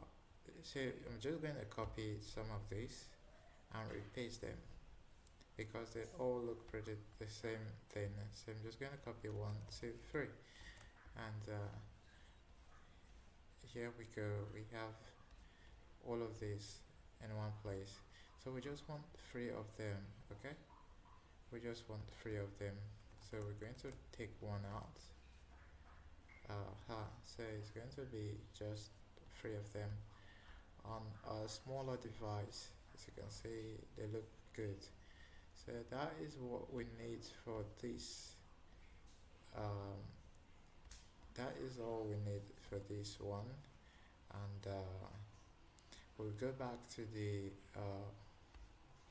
home page, as you can see, and we need to close this. So the next thing we need to do is continue from where we stopped, and then in here I'm just going to grab this because I don't want to waste much time on this build. We've got another one coming up, very cool stuff coming up your way, guys, from on this channel. So if it's your first time to the channel, please leave a like, subscribe to the channel, and hit the notification bell icon so you get to be the first to see our videos whenever we upload. Okay, so here we have in a text. I promise you every view that's coming up after the previous one is going to be much better than the previous. Okay, so here we've got this let me wrap all of this text together. Here we've got the text to be centered. That means we want this text, or whatever text it is, we want it to be on the center. I want to give it a very restricted width, that's 36 rem, and also the MX auto means margin left to be auto, margin right to be auto, so it automatically center it up. So over here we've got the button, and the button having a padding of 1.5 and also a border and a border color of neutral 700 and the background color of white. So it look a little bit of transparent like, and also a custom font we already made right from what we are setting up our font. And also we've got that of rounded extra large, also padding left and right. We've got that to be of 1 rem each, that is 4. And also we've got the one of H3, that's heading of 3. We've got to give it a text of extra text extra large, 4 times extra bigger. Also we've got the custom fonts, and also right here we've got the font of semi-bold, and also right here we've got the matching top and bottom. If you see right here, this little what's it called, this little you know gives you a suggestion, not a suggestion, a little tips like, yeah, this is what it actually meant. So that's, you need to, if you haven't, you need to install that. It's a way IntelliSense, and that will give you a lot of stuff like that. And also right here we're giving a lot of feeding it a lot of content, and that's a paragraph of text zinc 400 and also margin top of 600. Okay, so that's it for that, and let's close it up, and we will move to the other ones right here. So I'm just going to close this one up because we're pretty done with that one, with these ones. Okay, so right now I'm going to make another div, and also right here this div I just want to give it some text to be of center and not click not center, like that. Max restricted max width of extra large, like so, and also mx to be of 02, and also margin top to be of 44. Alright, so we're going to open that up, and in there we've got a lot of few things, right?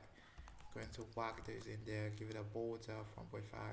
As you can see, we've mentioned this quite a lot of time because that is exactly what we've been using around these buttons, if you can notice, if you get to notice that. So that's what we're doing. And also here we're just giving it some text, so you can pause that and type that all out, and it will look pretty much the same and identical. Okay, so I'm just going to close this one up. Now so give it to even in here the div, we're going to have a component of price page, and here we don't have that, so it's going to keep yelling, right? So it's going to yell at first for not having this, and that is something we're going to be creating next. So we open it here, we go back to the component, right, and then we hit it, paste that in, and just add the .css, and here we can use the RFCE, and that will give you this. If you like, you can use it TF TR something, then TCF something, TSFC, and also this will generate some boiler stuff plate for you if you want to, if you prefer that. But right now, for we not to RFCE, for we to also make sure with div, because if you export something like so, if you export it, then in here you're just going to call it, let me show you. So in here you're just going to call it like this, but if you're exporting it the other way around, CFC whatever TSR, like so, so if you're exporting it like this, so if you want to import it right here, it's going to be a little bit different. Like if I go back, say if I come here, click on this, let me see, okay, right, it's exporting as default, right? But if we remove this, okay, if we remove this, as you can see, it's going to complain. So until you do this, so it's going to work this way. But since we don't want this, so we're just going to make sure we leave it somewhat like this if you prefer. And I prefer something like this because I'm going to be using TypeScript a lot in our projects, all these coming projects, so we're going to be using lots of TypeScript. So you better get used to TypeScript on this channel because it's the way forward. So I'm just going to copy all of this stuff, and let me comment all of this out. Pretty much we've created some of these components already, and let me see why it's complaining. Okay, it's complaining it's never been used, not that it's having error. Okay, so let me just comment those out for now, and let me grab this and paste it in here. So we're just getting the use path name. This will show you is the current path you're in if you're in dashboard, or if you're in any other slash.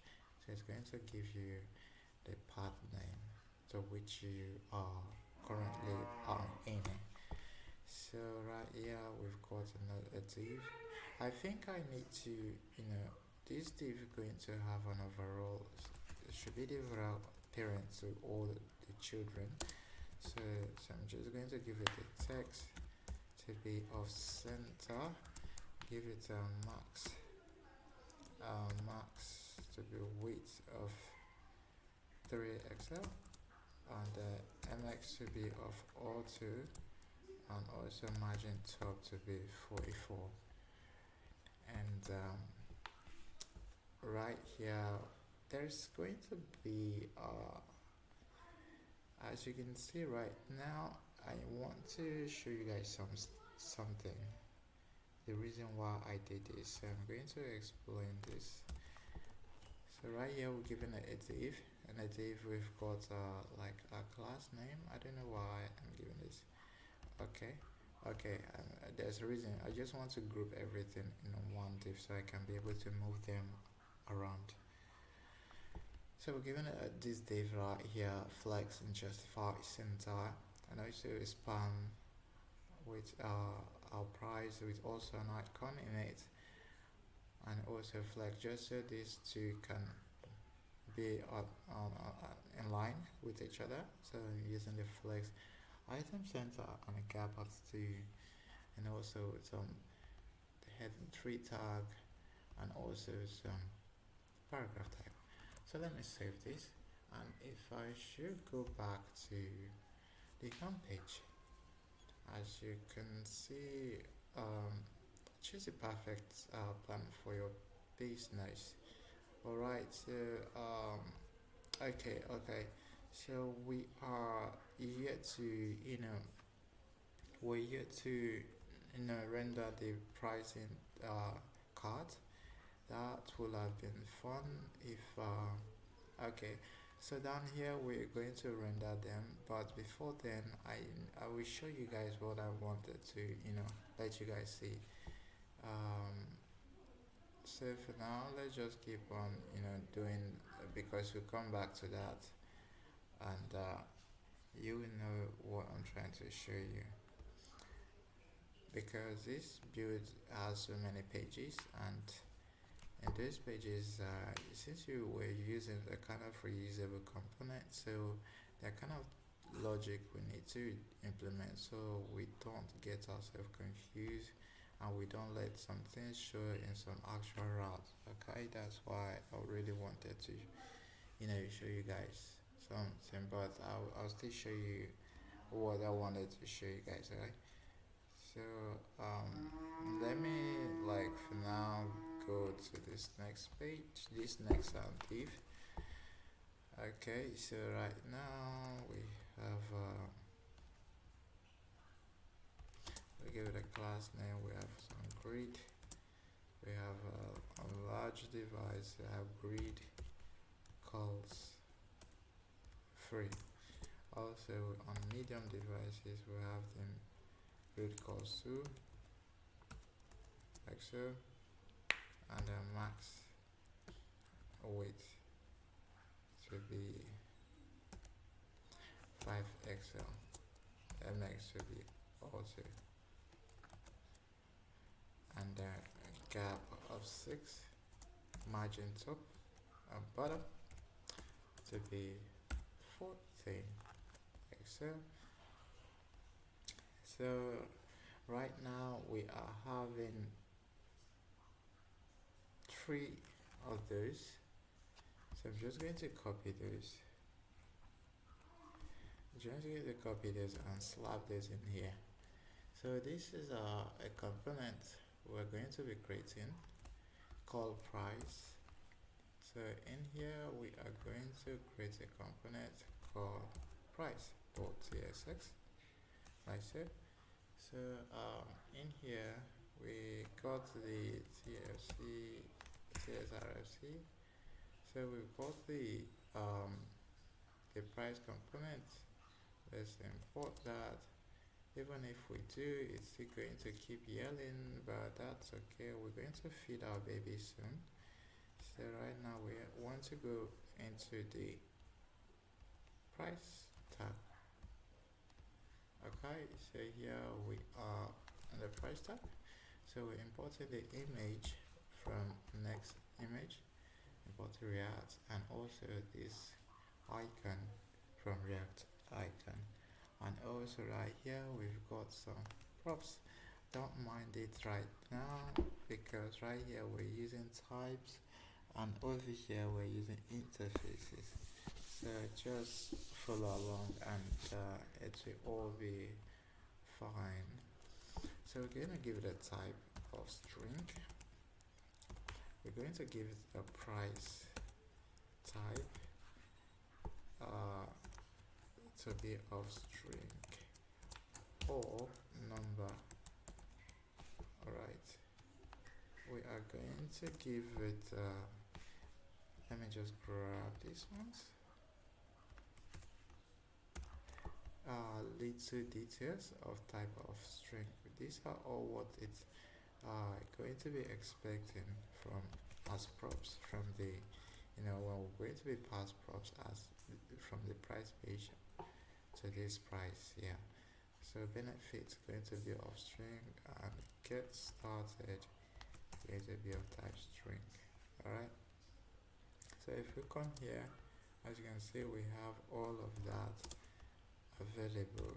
Type safe, that's one cool thing about TypeScript, that why people love it. And also the benefits, we want to include benefits, we want to additionally destructure each of those in here, this and this. So in here we are going to have a div, give it a class name. I'm going to give it some border and a border color of zinc of 800. Also we're going to give it a padding left and right to be of 6 and padding top and bottom to be of 5th, margin top of 16, rounded LG, like so. And we are going to give it some div right here. Let me grab this. So this div is going to have the text of center and a paragraph of type of we're passing the type. If probably we are passing let me say here as a type right now, you see that free, we're passing the standard. So we're going to put the type there. So whatever we pass from the front, it will automatically be here. So we don't want to say what we don't want to be specific.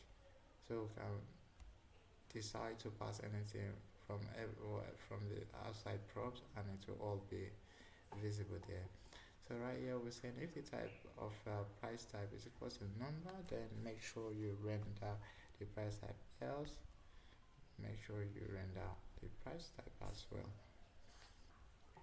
because down here the price type is here free and here it's a string as well, but you can make it like so. Yeah,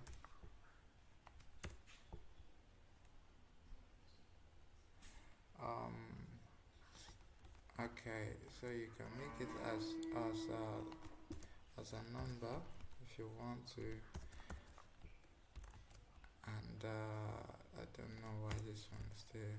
So you can make it a number like so, and here it will automatically do that job for you if you want to. So if the type of a number is going to add this one for you, which is also a type of number right here. So let me just make that happen. So the both type of number, so if it's a type of number, it's going to add this, or it's going to render out a string for you. Well, so here is a type of number. So I hope that you understand that very well. So what we're going to do, we are done with this one. The next thing we want to do is grab this one. This one is like a divider over the price. It's more like a little divider. So let me just make sure I grab all of this. Don't worry, I'll explain it. So we're given a div right here, this div. So we're given a margin top and bottom of 10, space y a font, a custom font of that, and also we have this li right here, and we'll give it a type class name of flex, just so we can center this and this together, and gap of 3. So we're repeating the same process here, and repeating the same here, and repeating the same here. Or we can map through them, and it will all work the same thing. But for now, let's keep on doing what we do. So we are going to work this in here, and so just a minute. Okay, so right now we're having a button, and if the type is standard, then we want to give this background, else want to give it this background, then the whole style remains the same, height of 11, width of 4, and a custom font, and also a border and a border color of neutral 700 and rounded XL. So as you can see, we have this going on right now, pretty correct, and it looks so great. And one thing I need to let me see. Okay, we are done with this price stuff, so we are a little bit getting closer to finishing the home page. So after this we'll continue to the to the trusted, and also we're going to have some testimonials as well in the price page. And let me see. So yeah, we're going to have price page.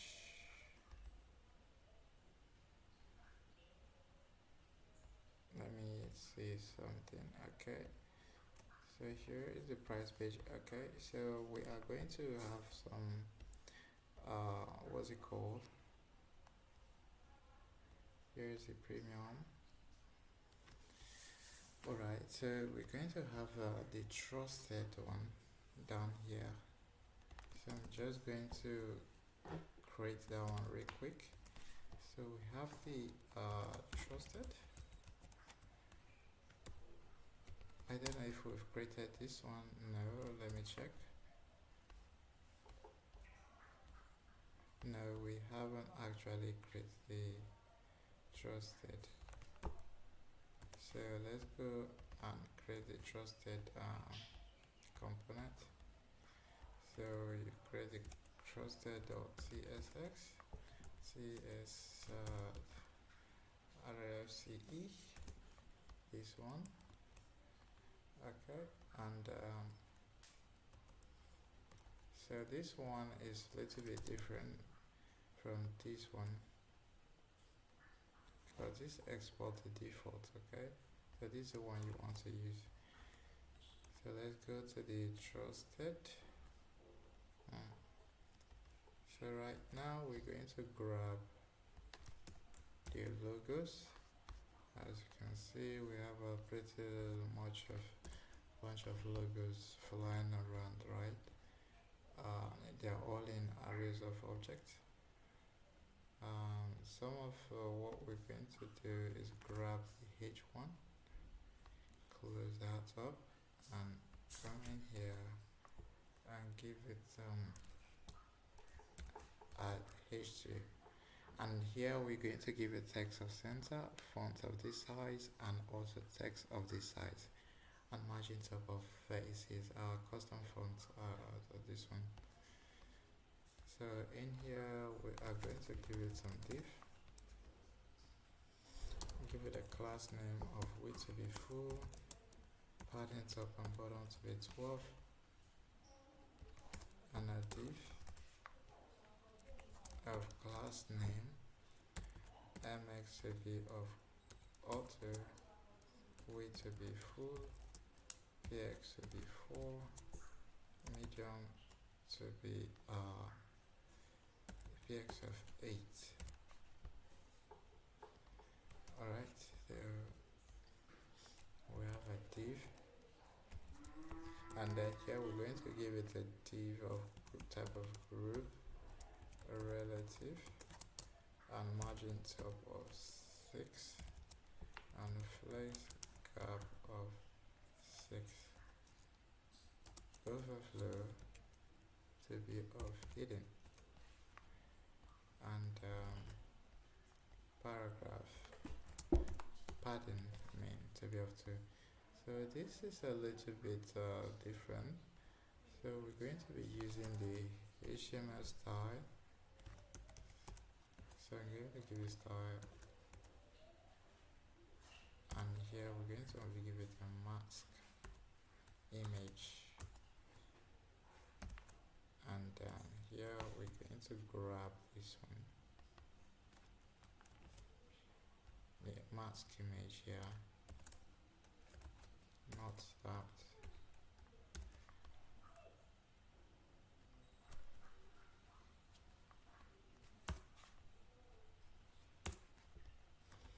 So give it a max image of linear gradient. So the left transparent 0%, black 20%, black 80%, transparent 95%. And in there we are going to park all of these. We're going to create an array of 5. Okay, dot fill. Then we pass in all here dot map. Okay, so here we have the index, and also we have the each of the arrays. I think this is complaining because it has no side effects. So it's having some I think it's complaining of the types. So here we're going to have a div. Okay, so give it a class name, a key, my bad, a key of I, and also some class name to be of flex. Then we'll shrink it to be 0, animate of logo cloud, this one, then flex, then justify around. Okay, so here we just want to map to our logos. So here is the logo. Let me get rid of this. Here's the logo, so we're mapping through those. So here, let me just import it so it will be happy. So that is it for the trusted one. So I'll see you guys on the next one. Okay. So back to the business, guys. So right now we've already done all of our cool stuff, and yeah, so the trusted one right here is already out there. So we need to just scroll down just a side, and down below the price here. So let me refresh, and as you can see, we've got some of our trusted clients. Alright, okay, pretty nice. And for this text right here, I need to fix that as well. Our prices, it kind of look bad, so bad. Give it a text of white, let me see. Okay, so that looks way better. Now we already did the trusted, so we're going to close that one up and close this one up right there. And now we have got the testimonials. The testimonials down here. I think we already did that.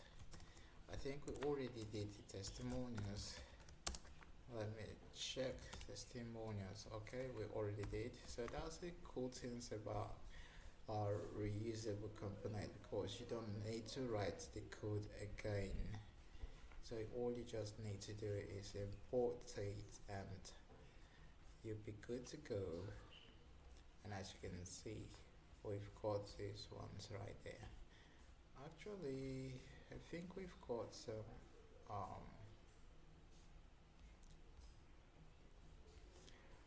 we've got some testimonials right here, so I don't think we need to do that anymore.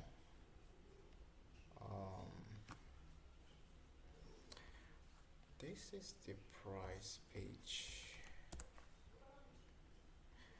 Okay, so we are at the price page, not the one we are at right now. This one is like a component, so I don't think we need to do this. Let me see.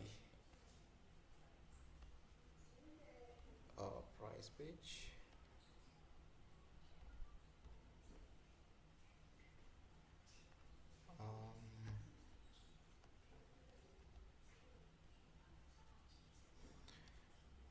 Okay. So right here is the home page and here is the price page. Okay, so we are, it is not a component. Actually, it is not a component. This price page is not a component. It's not this, my bad.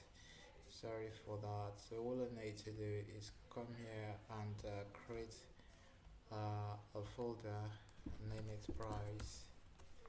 Alright, so here we've got page.csx, like so. You can do the RFCE or save, but so the first thing, I'm going to grab everything we've got here. I'm going to call everything. Okay, so I'm going to paste those. Let me just comment this one out. We're going to go into this one, the price, and paste this in here. Okay, so there are a couple of things we need to import: the price and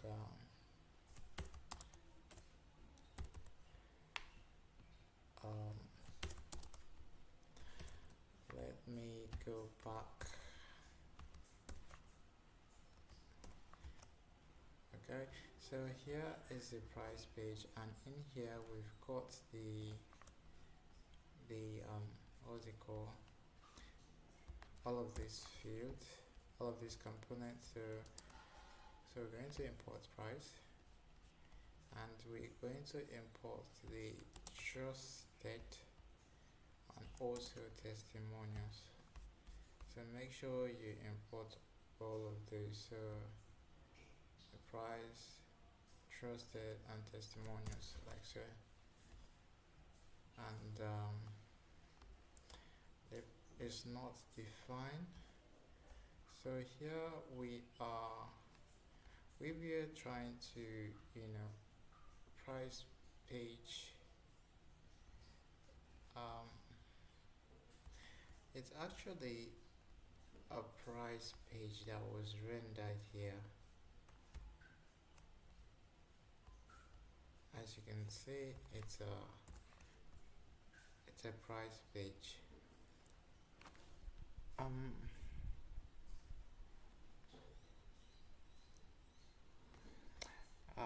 Come and let me. Okay, so these are all the price. The one we already did. So the next thing we already have is we render that price page down here. So let me see how I render that. Okay, so I'm just going to copy this. Here's the folder, and So let me paste those in there, and we should be good to go. So down here,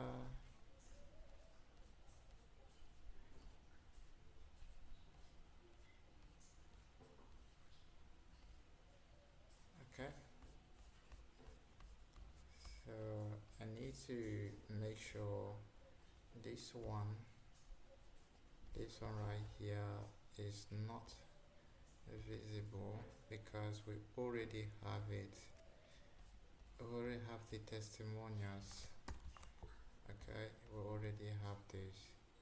All we need is a trusted, and believe me, they are all here. There's a kind of slider down here, and let me see. I think okay, my internet has been off. I didn't know. So there's been a slider down there. So I will show you guys when we're almost done. So I'm just going to chill for now. So there are some slider right down here, and so what we need to do next is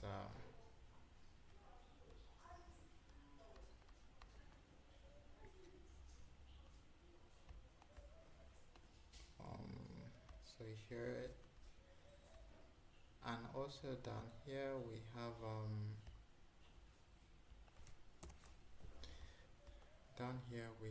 this. So here I'm just going to remove this one actually, the price page, this one. I'm going to remove it, so delete it. Alright, so down here we are still going to make some checks to see if we are at the home page. If we were at the home page, then this FAQ, if we're at the home page, then don't show it, but else you can show it, because we're going to have a different style of it in different places. .css. So I'm going to go into the FAQ. First of all, let me grab the use client. Because we're going to be having some click events and also some use states, so we're going to need those. Function FAQ and the return some cool stuff, maybe some div, then export default FAQ, like so. So hello, down here we're going to import that FAQ, this one. Make sure you import it from FAQ, from components FAQ. So right here we are going to give it some index of active or null to check if we are at the active. So there are lots of questions that they're going to be asking. So the few ones in summary, these are all of them. So down here we've got the handle toggle right here.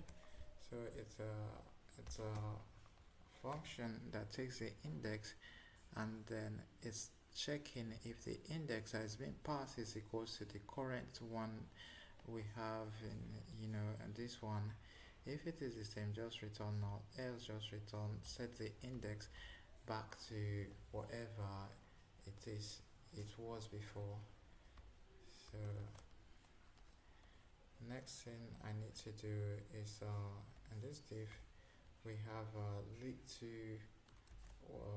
question heading with a text of center, max width of XL, and a MX auto of to from the left to the auto and right from the auto, and also the matching top to be full. And also here we have a div that just need the text to be at the center, which have queries, and also a text down right here that say got questions. We've got answer as well. So if we scroll down, it should be down there. So it won't show right now because we are at the home page, like you all noticed earlier on. So yeah, I'm not just going to waste each of your time. I'm just going to grab the whole of this and I'll explain gradually. So what's happening right here is let me close this one and make it a little bigger. So what's happening here, we're giving it space while F2 just so there can be space between each of those elements, each of the items from the arrays. Also we give it a width of full, and we want to give it a maximum width of 4XL, and also want to center the whole of the container at the center. Also we give it a padding of 4 and a margin top of 11 and a height of 96, and also mapping through the questions, this one. So right here with each of the item and also each of the index of each of the item, passing it the key and giving it this style of rounded LG, and we'll hover, give it a rounded side corners. I say here is where we handle the handle toggle. We're passing in the index. Okay. So right here is a motion the span, and also this chevron right is in there. So once we rotate, if it is active, okay, remember we are sending the index here. So and when we send this handle the index here, and when we set the index, pass the index here, and we set the active to whatever the active is going to accept the current number of whatever they click in the item of the array is going to accept that. And if it accepts maybe the number 2, it's going to rotate to be 90 degrees, or maybe it's going to go back to 0 depending on which one was selected. And also this is some framework stuff. Normally this height should be of 0 and opacity of 0, but once we animate it, if the index is active index also the same thing as the index, we're going to give it a height of 02 and an opacity of 1, else we're going to give it a height of 0 and opacity of 0. So the rest you understand. If you don't, let me know. So with that out of the way, let's close this a little bit to minimize it. Okay, so that is out of the way, and we need to have one more services or service. Have we created that one? No, we haven't. Okay, service. We copy this one and contribute it, and then here .csx, and then here we click to copy the services. So let me just grab this. I'll explain again. RFCA, and in here we need to make it services. Okay, so let's go back to this and import these services so you guys get to see what's going on. So here, go back to the services. So So if I go down, you see this is what we are actually creating. So here we are giving it a max width of 8XL, big enough to fit the screen size, and also we're using MX Auto to center the whole stuff, the whole of this to the center, the whole of this to be on the center, and also margin top of 11, and also BG gradient to right. I don't know why I'm doing this. Let me see. BG gradient to right. I don't think I need this. Okay. Yeah. So it's this gradient right now. It's a kind of gradient stuff going on right here. It is not a single color or a straight color. Well, if I put it, it's not. It's a gradient. So we're using it BG gradient to right. So to this right from here is coming to this top right. So give it from slate 950 to slate 800, and also give it a padding of 10 and rounded XL, and to round the sides, that's a rounded XL. And on the bigger screen we want to make it a flex, just so that the button can be here, so this flex. But on a smaller screen I assume it's a block, so that's why I made it flex. And there's a little bit of shadow. Also we've got the text section. Well, we give it on a large size. We want the text to be width of 600, and if I show on a large device, you can see it's of 600 pixel. Okay, but on a smaller device it should be of the width should be full. So we don't necessarily need to say width full anymore, like so. No, it will automatically make the width to be full. Also with your H2 here, text of let's try, and also right here your padding. Pretty simple. Okay, so if you want this, you can pause this and follow along. Alright, so let's close that up, and okay, so let's close that up, and we go back to the home page. As you can see, here is a price page that we just finished making.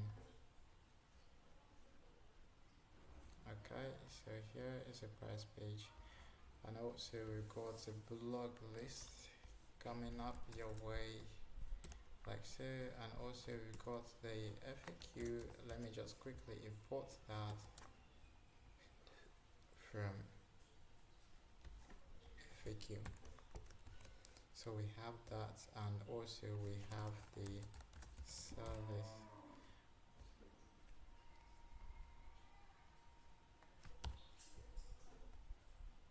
Wait a minute. If we have the, let me comment this one out for now. Okay. So let it load. Okay, so we have got the service already from here. So I really need to do this one again down here. So if service, we really don't want to render that service because this is a price and we are already rendering this service right here. Okay, so from the home we don't want to render that. So as you can see, this should be from the price. So this price stuff is showing 2 times right here. We've got one here and we've got one here. So in here we are rendering this service right here, and we don't need to render that one. So we're just going to remove this one. Okay, as you can see, so we're just having one service. Also we got to finish doing this, so the next thing we need is our footer. As you can see, it's all looking good and it's pretty fine. So what we need to do is go create a footer for it, and let me, for now, let me just close this one up, and let's go to the um, let's go to the what's it called, the footer. So right now we are just going to go to the layout, and also there we're going to wrap everything, wrap our, just put our footers down there so that we have what's it called, a nice looking footer. So here is our layout. In here underneath this one here, we're going to hit this to be our footer, and here we just use a Ctrl B to bring out this, and then we create footer.tsx like so. So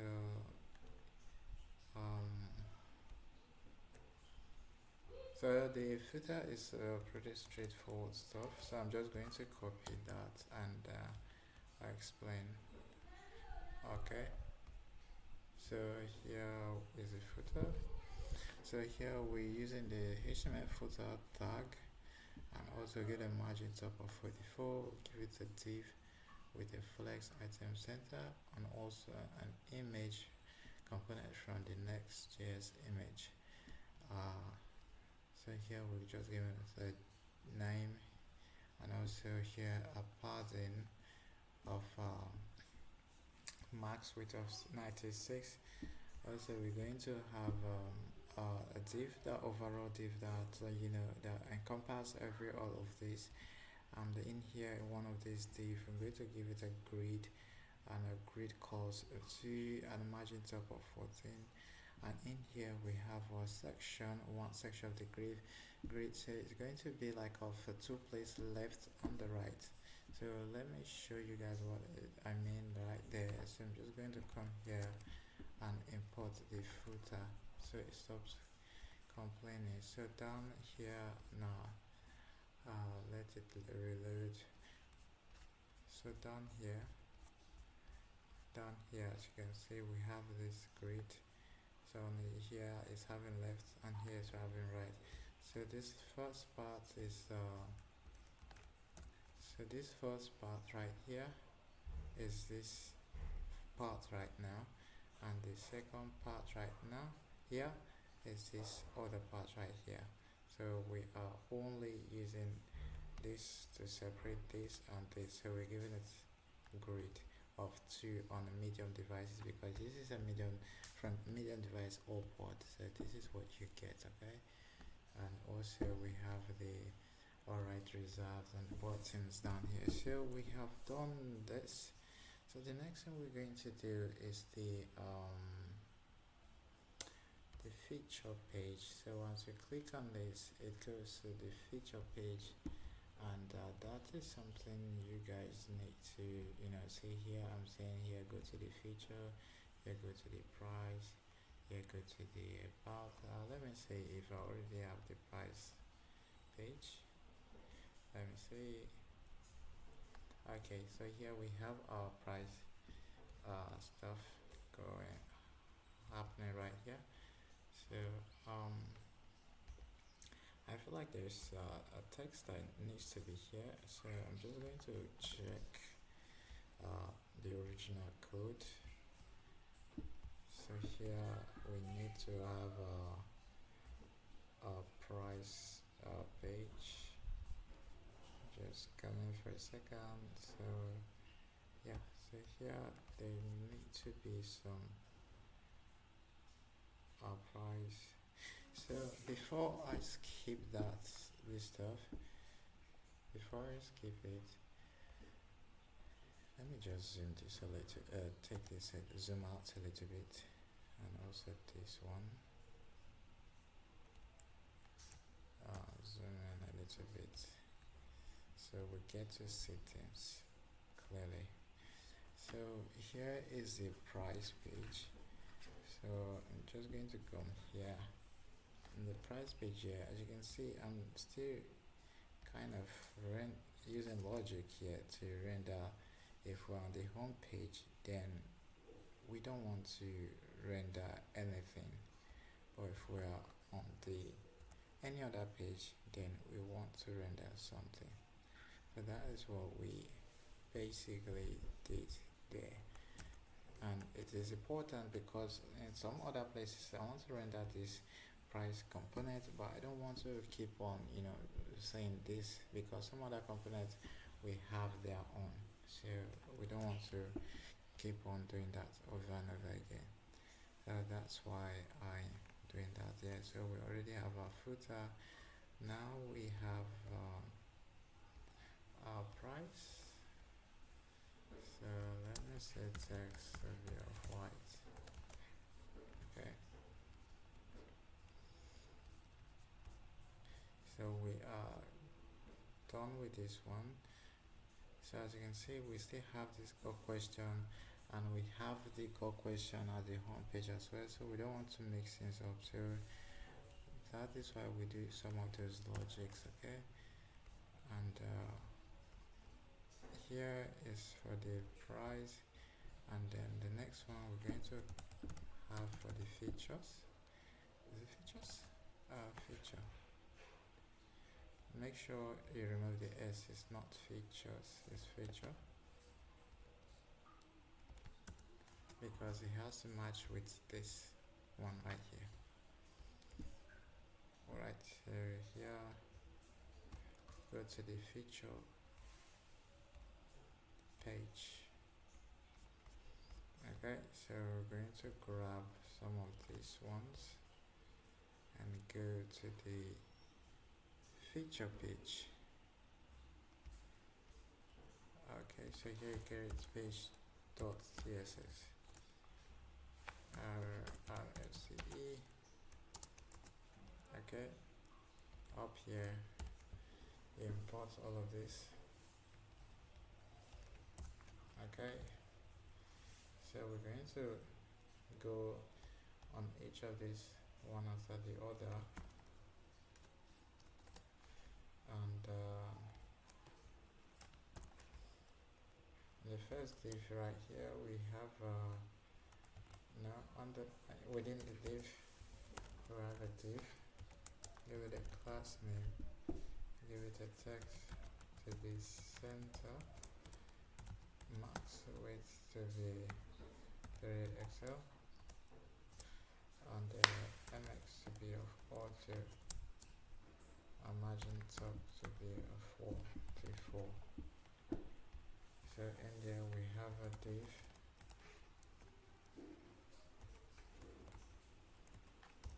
We have a div. Give it a class name of flex, justify center. So in here we have a span. Like so. So the span has a flex item center and gap of 2, and also a padding top and bottom. That's for the button styling. In case you don't know, this is the styling. Text should be of white. So this is what we are styling.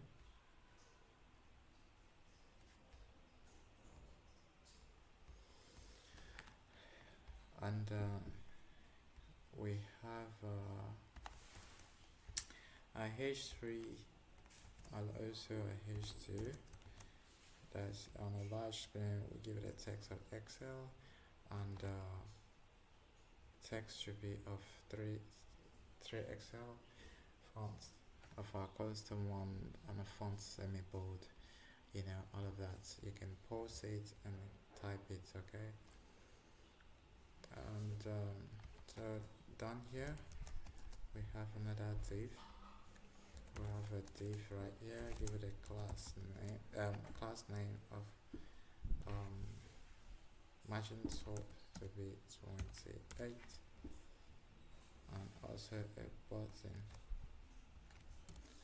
So this button, the same, we have done something similar before, so you all know it's no different from what you already know. So I'm just gonna grab this.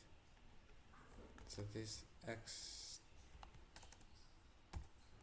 here and paste this, and I'll explain as I always do. I will explain. So we are giving it a grid, and a medium devices grid of colors of 2 and gap of 8 and a margin top of 4. And also here we've got this font of our custom one, and also H2 of text to be 4 times bigger, and font bold and margin top of 8, and also a paragraph down here. And over here is nothing but 2 images that are being aligned with each other side by side, like the from one from the left and the other one from the right. So that's all that is there. And down below that we've got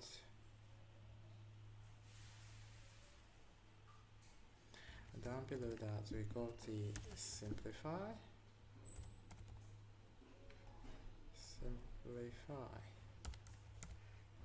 as a component, which we don't have, the drive, which we don't have, the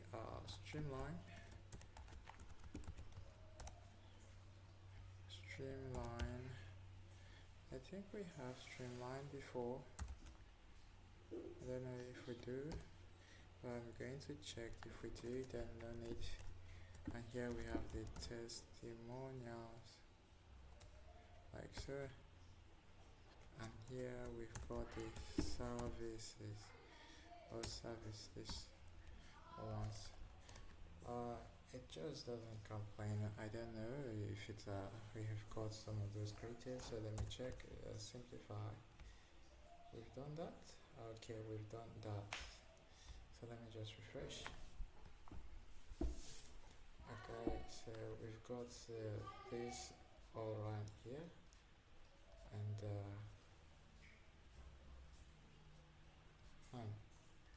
perfect. So what we need to do, I think there's a button right here that needs this text to be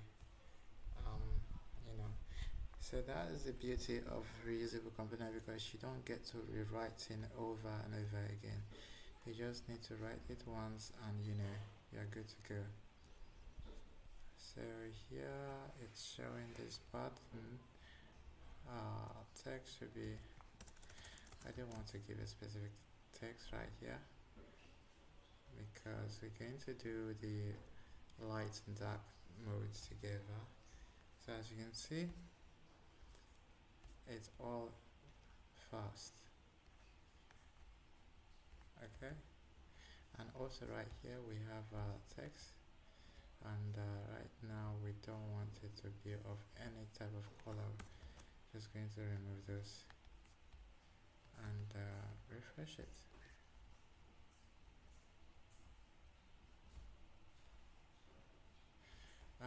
I'm probably doing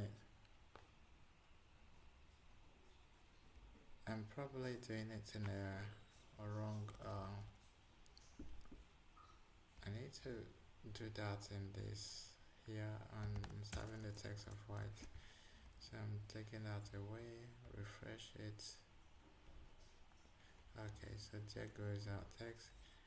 Aha, so everything is looking pretty smooth. Okay,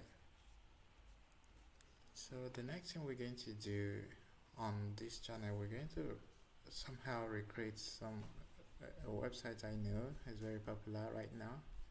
So I'm going to do do it in a very cool way. You're going to love it, and you can use that for your own AI business if you want to. It's all good by me. So right now, as you can see, we've done the price. I feel like this price should have something.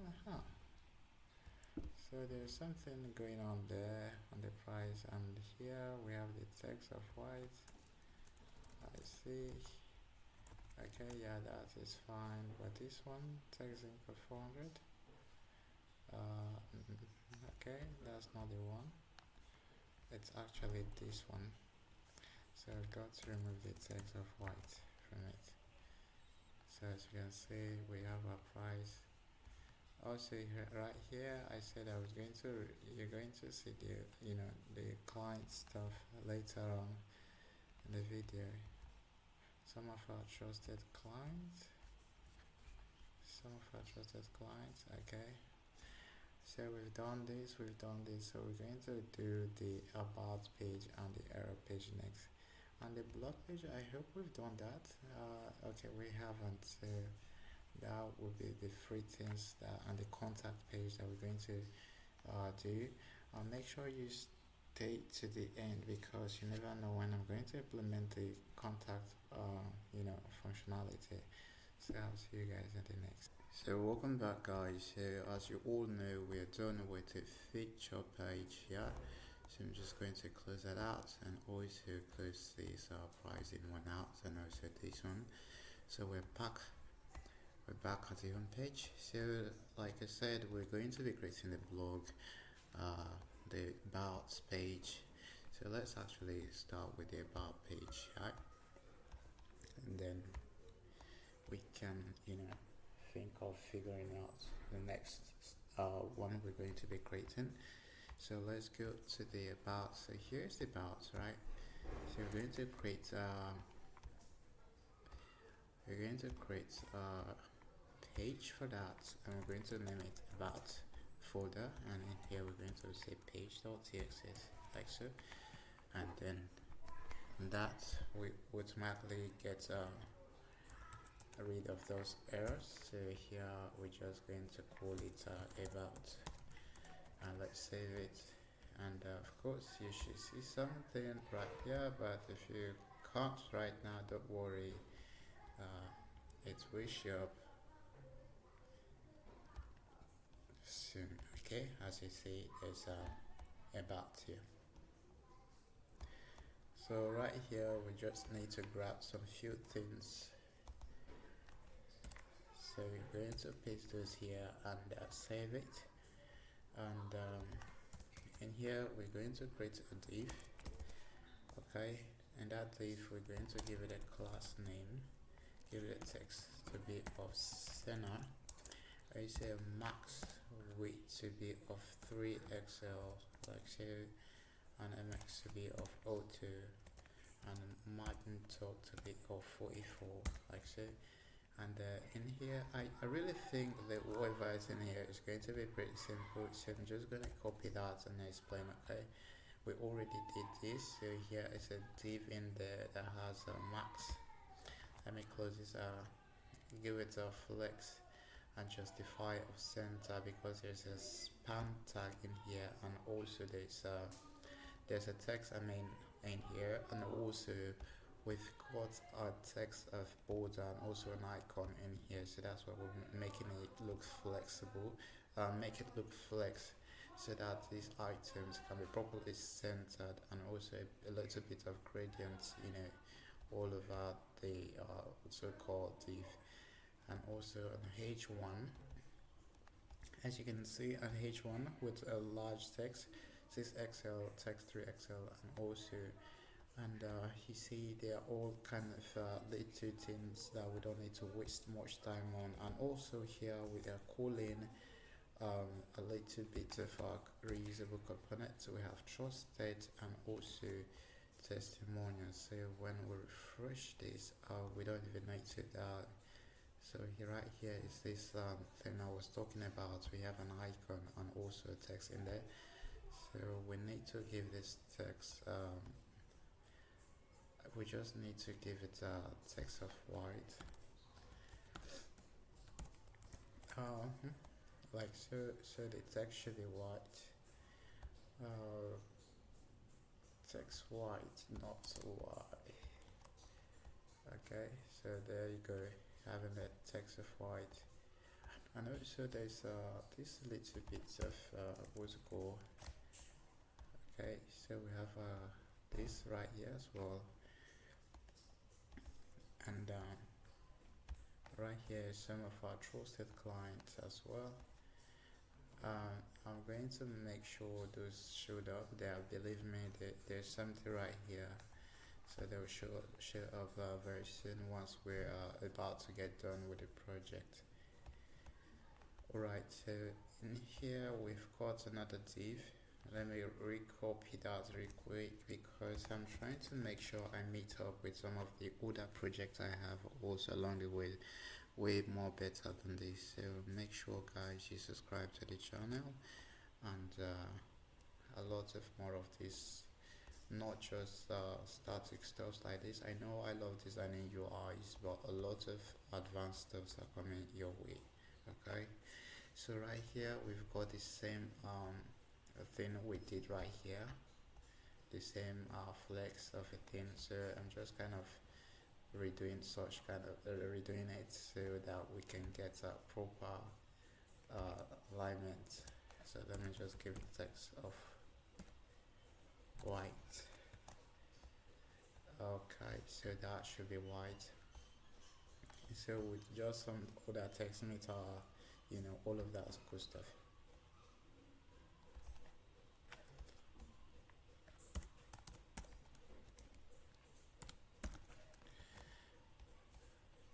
And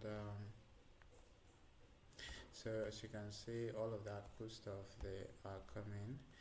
And let me take this a little bit down. So here we have here we have all of the stuff right here. So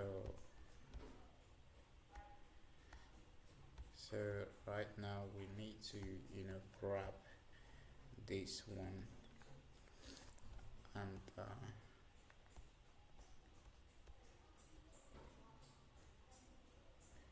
testimonials. Okay, so we need to grab some of those, and then this is meets just JavaScript theme, and all of that. So right here we are giving it a grid because we're going to have one div, second div, and third div. And once you understand one, the rest of it is going to be the same thing. So you're giving it a relative. And also, I don't know why. Okay, I gave it relative because there's going to be some text above, which is this one, and also a height of 445, and an image of this, and also we're making an image with a full. Oh, there you go. Look at this one. They have a little image size. I probably need to take this one off. Let me see. So we have it full width right now. Okay, looking pretty good. So let me shrink that back again, as you can see.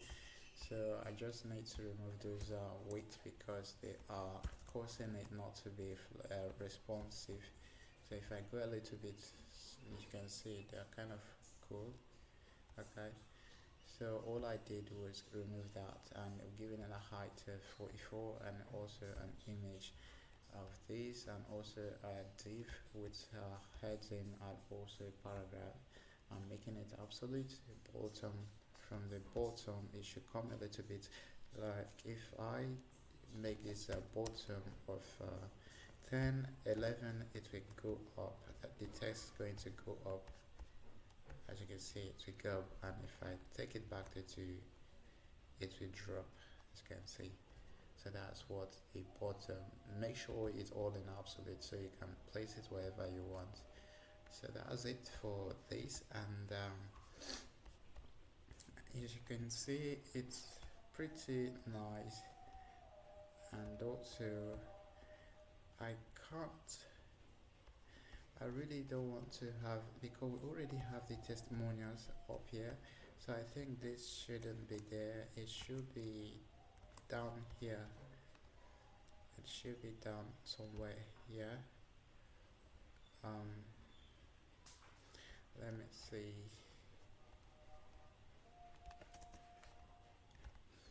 So it should be down somewhere here, like so.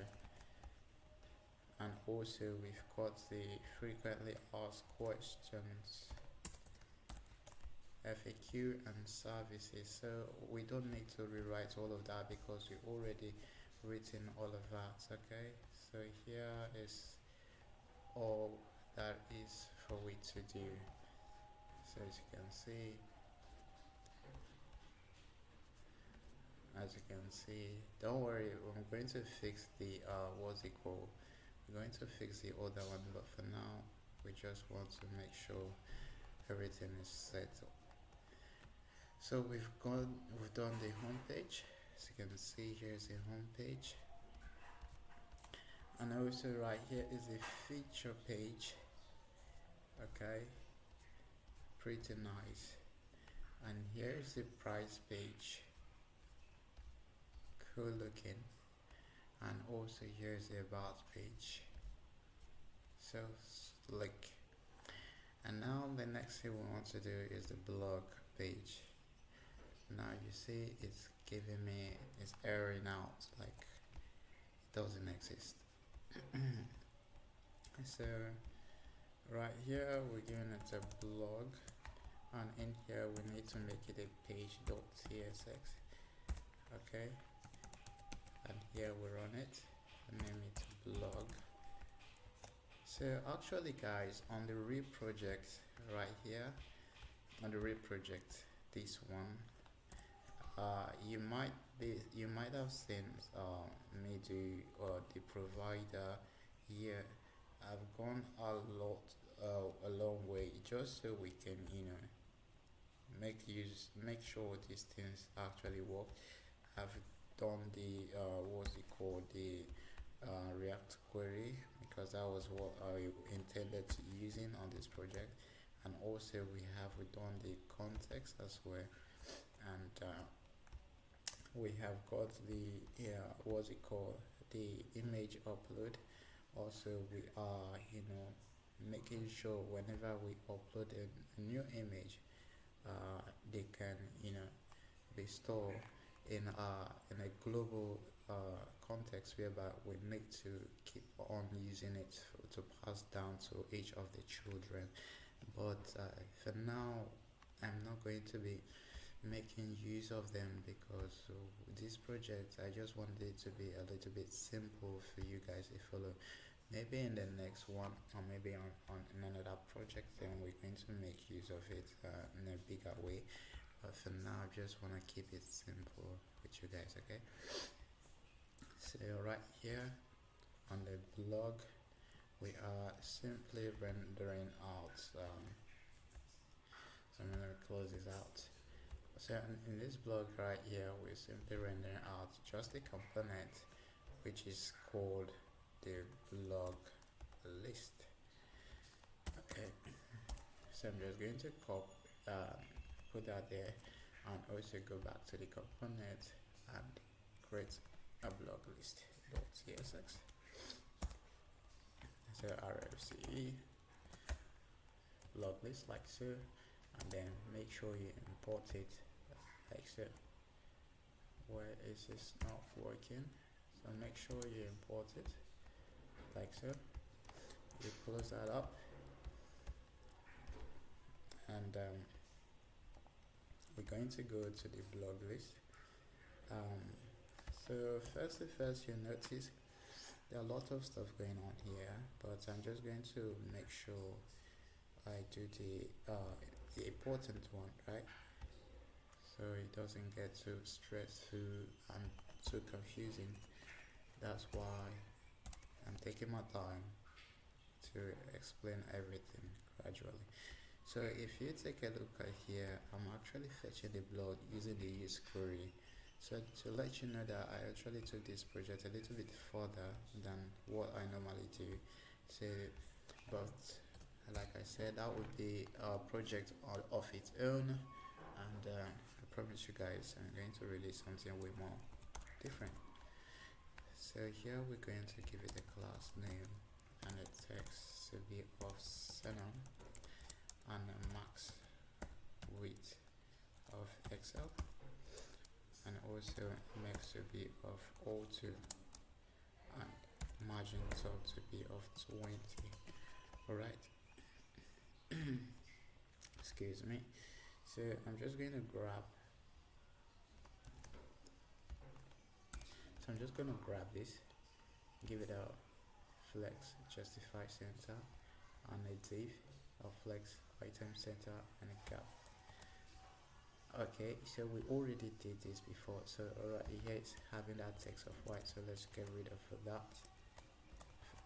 Okay, so we can see what we're doing here. So let's refresh this, and of course, as you can see, okay, I have to make sure I undo that so that this will have a text of white as well in it.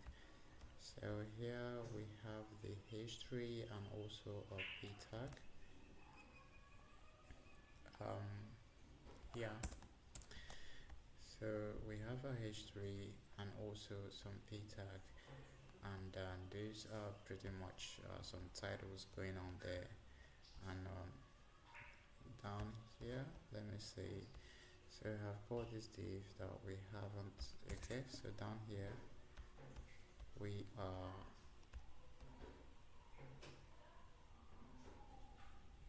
okay, I think we have a fragment right here. This is going to be an overall thing because we're going to render some multiple lines of div, that's why.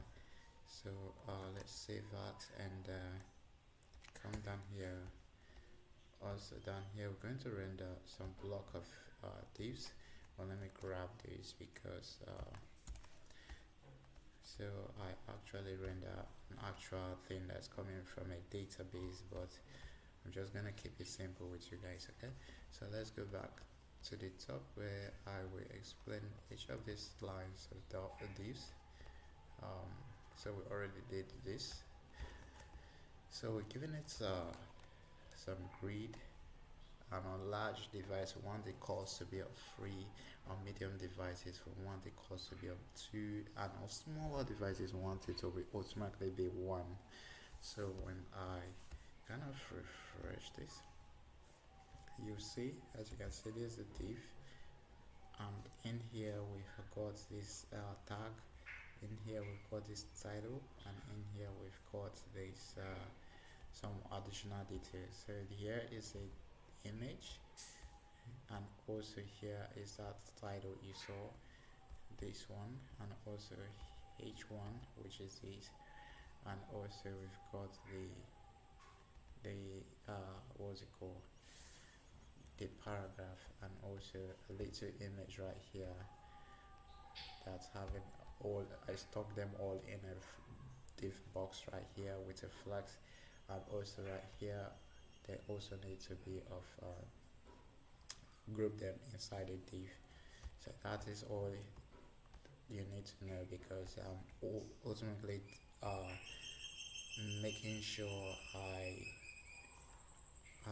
am kind of putting those in 3 divs. As you can see, this is one div, this is the second, and also this is the third one. Okay, so that's what I'm doing, stacking them all in a div, just so I can achieve that. So that is it for here. As you can see, it's pretty much nice and slick, and yeah, so that's it for this one. Nothing much going on here, so let's close that up and close this up as well.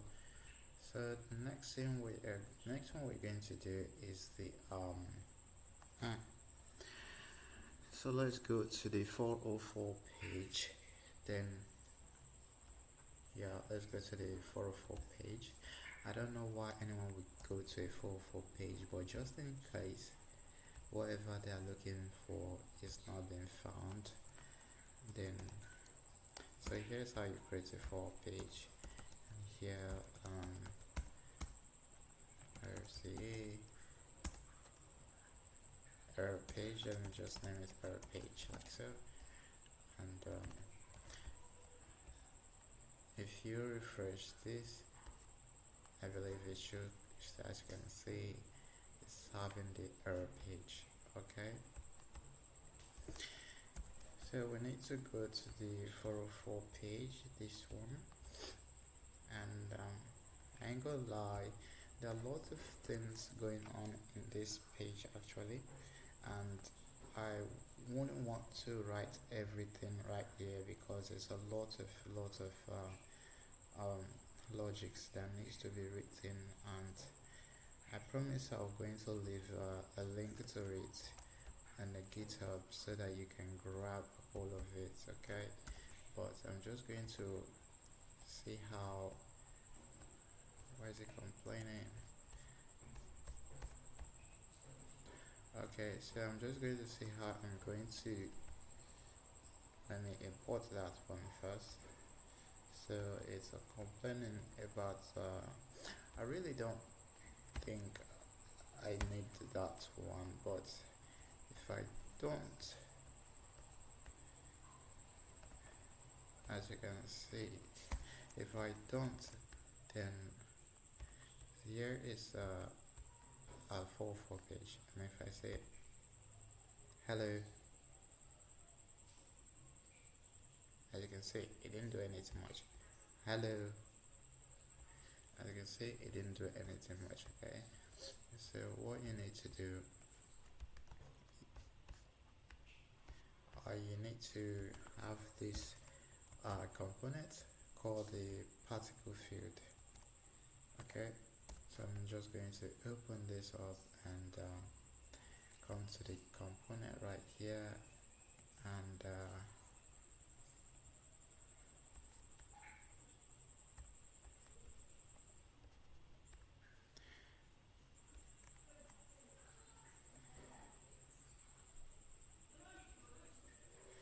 so I'm just going to drag this right here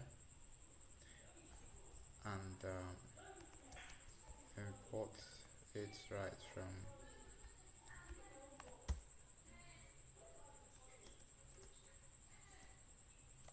so I'm just going to import it. Okay, so I'm just going to import that because in here we are passing the audio analyzer of type of this the type of ref, and also the audio enable, which is of type of boolean. So if we go to the audio stuff right here, as you can see, these are all the particle things. It's kind of and also these are the props we need to accept.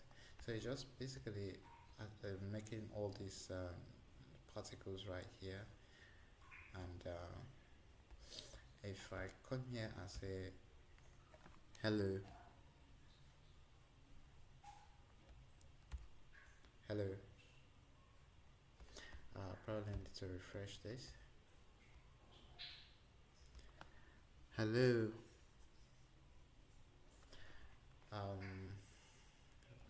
Says why, or probably my audio needs to, it used to ask me if I want to enable my audio, so like, okay, hello, say something, or back to return back. I think something is wrong.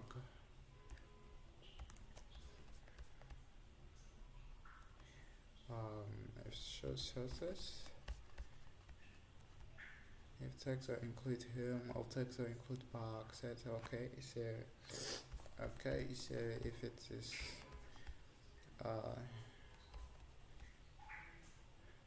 click disable if it's flawlessly.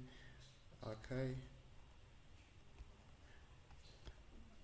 I probably need to refresh this stuff, or let me check if I'm having some errors. Excuse me. Okay, I'm not having no errors right now.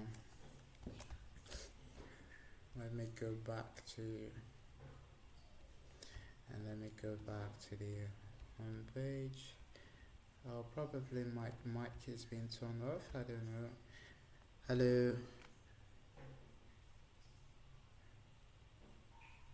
I really don't know why it's not kind of it should have taken me back home. Probably let me see if this is working on its own. Okay, this one is working.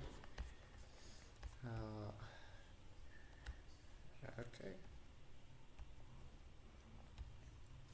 How are you?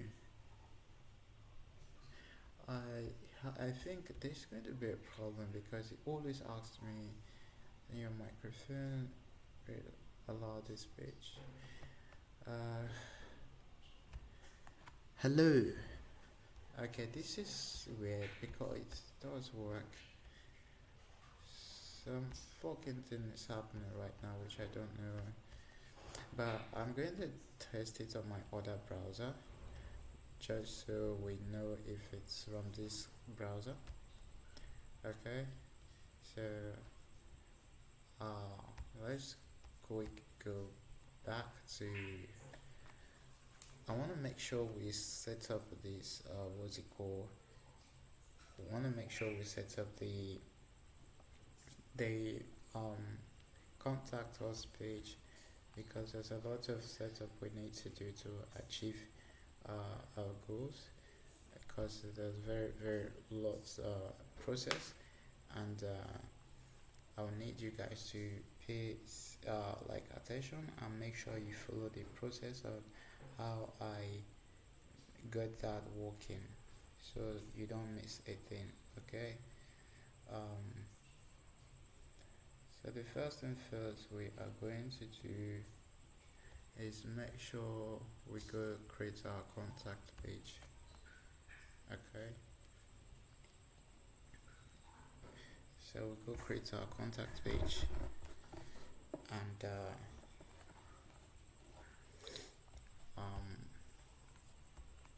for that this stuff, trust me, it works. I don't know why it's kind of misbehaving right now, so we're going to try our best to fix that maybe later, but for now let's just go ahead and do everything we can to make sure our project is complete. Contact, so here say page dot CSS like so, cd, and let's make sure we name here to be contact page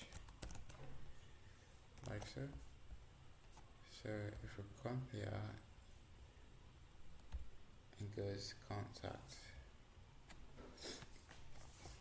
Okay, and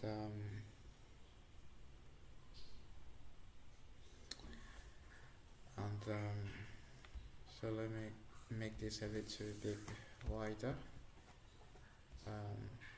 For you, I'm going to go to the contact page.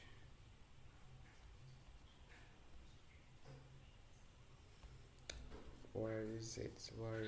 Okay, here we've got the contact page and here we're going to close it.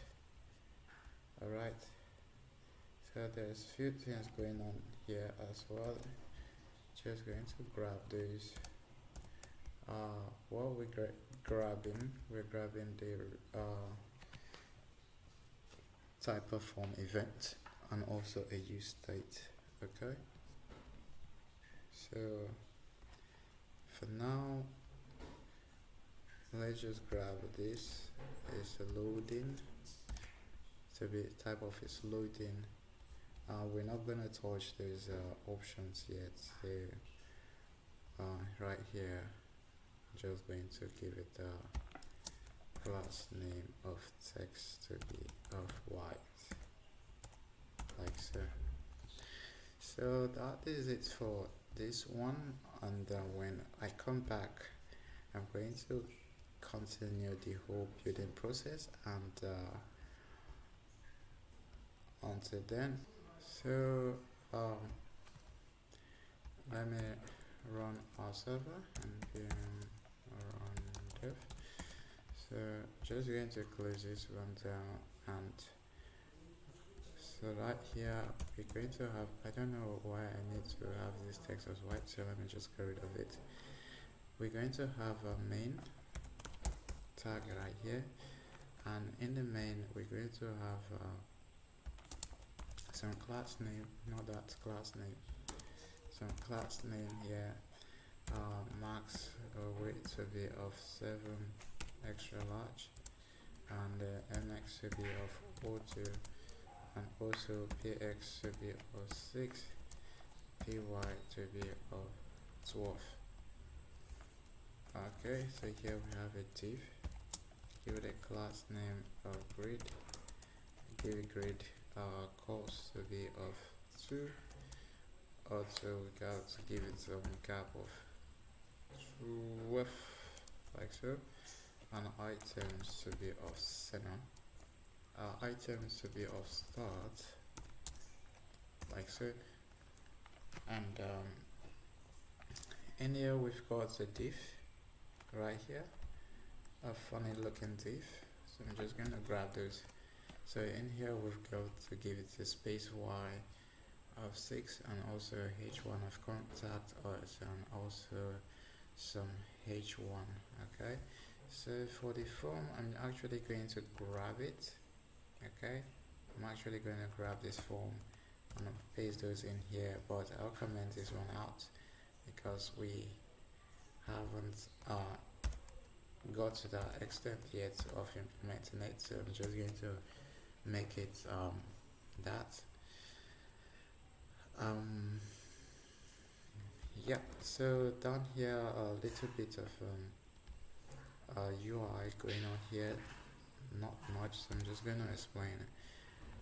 So here we have the div of type of grid, cost of 3, just so they stack up 1, 2, 3, and also the item of stars, margin top of 44, and a paper clip icon, and an address which has this stuff in there, so you can pretty much pause this video and type it how you see it, so pretty much what you need to know.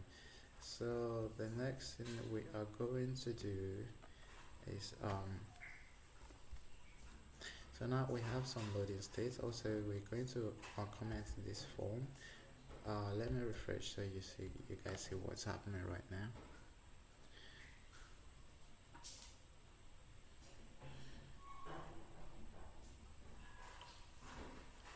Okay, so this is our form. So this form, there's going to be a contact form right here, but for now this is what we all have. We just have, there's nothing much going on there, so we are going to comment this, and in here what we have is a div, one div, and then div will have a width of full flex of gap of 4, and input 1, and another input here, and also a div with a text area in there. Okay, and a button that says it's loading. If it's loading, then show this, else show something else. Okay,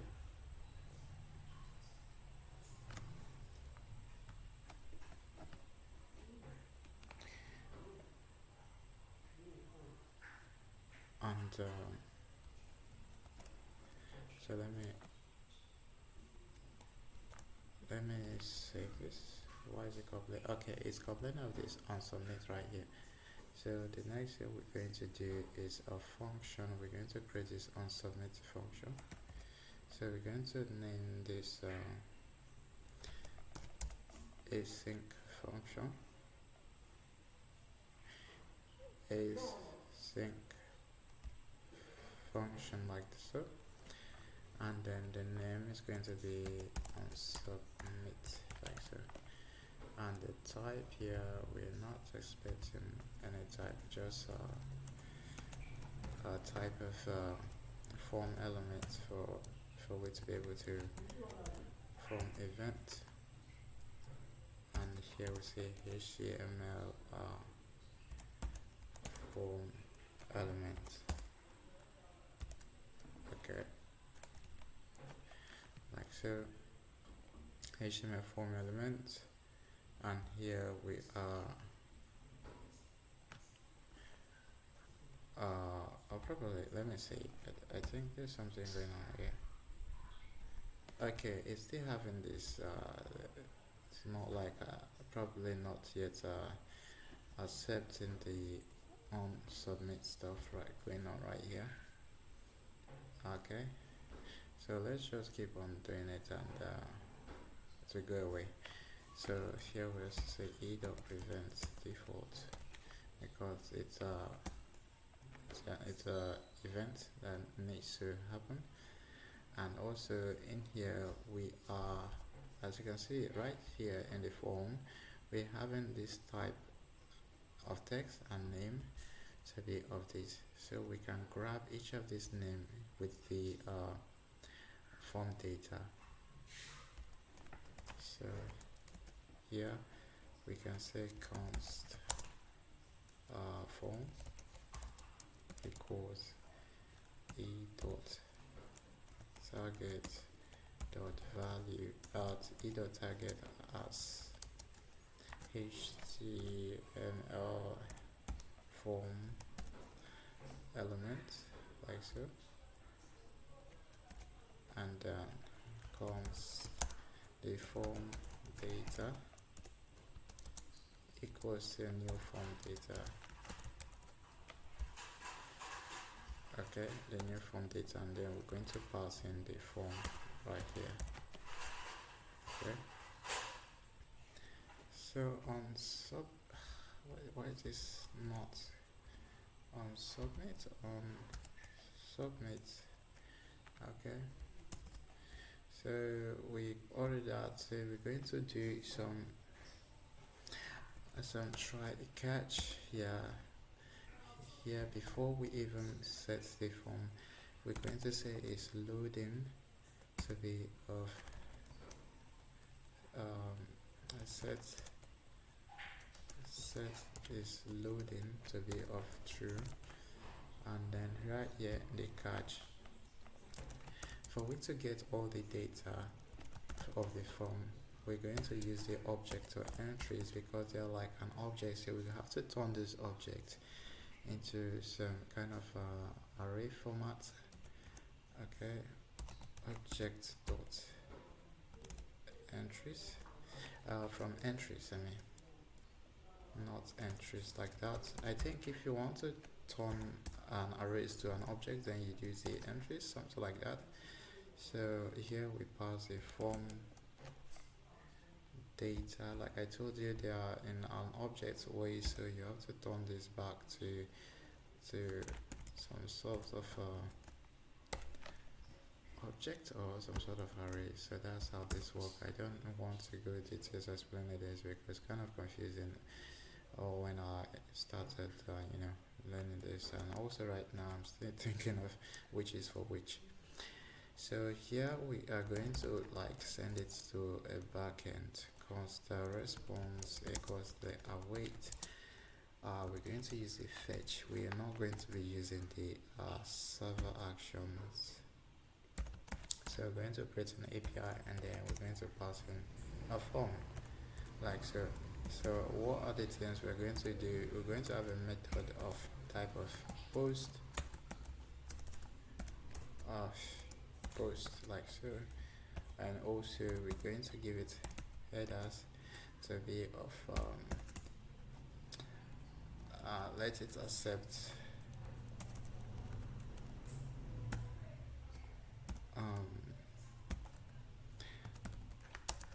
application / JSON, and I don't know, this thing can be, you can make a mistake, so I'm just gonna copy those and content type application that JSON, let's accept that. Okay, so on the body body, we should make sure we send this as string to the json.stringify, and here we're going to give the data that we accepted right here. So we're going to pass in this data here, and an error, just console.log the error. Okay, I don't know if then we want to set some kind of the toast after the whole thing has successfully gone, so we want to set the stuff back to. So this is the response that we get. The response const content equals await res.json.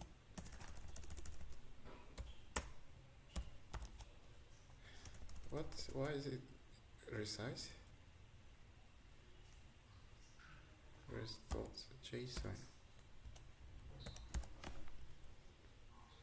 So we want to set it back to the type of, what is it?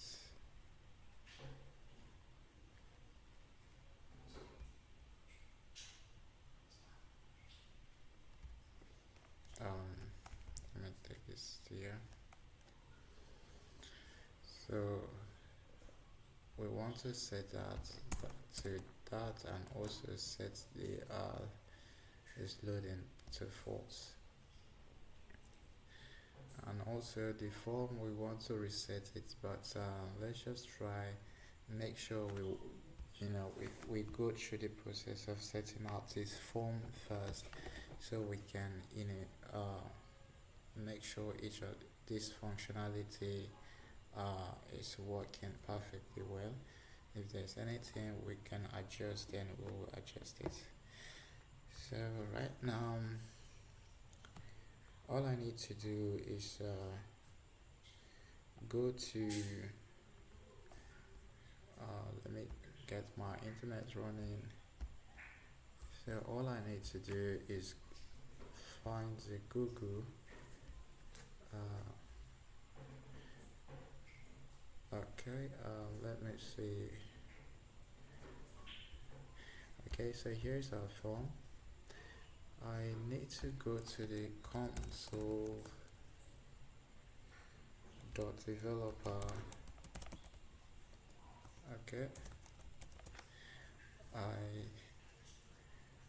Okay, you need to come to this Google Cloud platform if you haven't. So let's wait for it to load.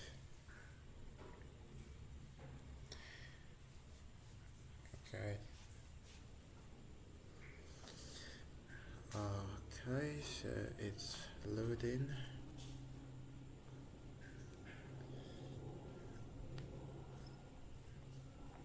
All right.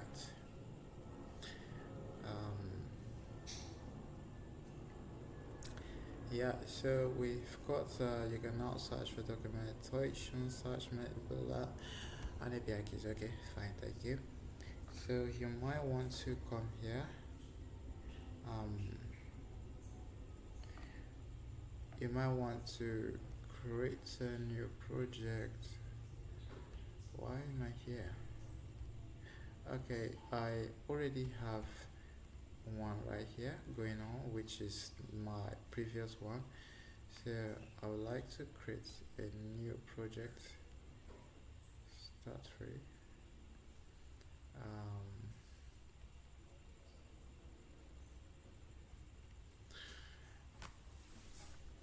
Okay, so let me just go back to this cloud. I don't want to. Okay, let me see.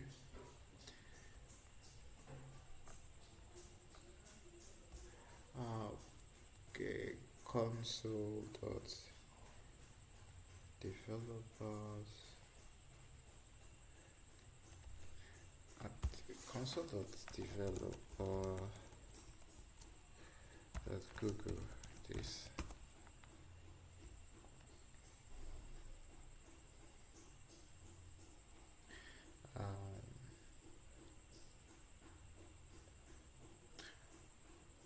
I still bringing me here. So start for free. Let me just click this and see where we take me to. I actually want to create a new no, not this one. Okay, so it's let me say create new project. Okay, so yeah, you just need to create a new so you need to create a new project actually, and in here you want to give it your project name. So I'm going to say here will probably be email to L. You can name it whatever you want. Okay, make sure you give it a name right here, and then for the organization you leave it that way. So you create. So once you create, it's going to bring you here. Okay.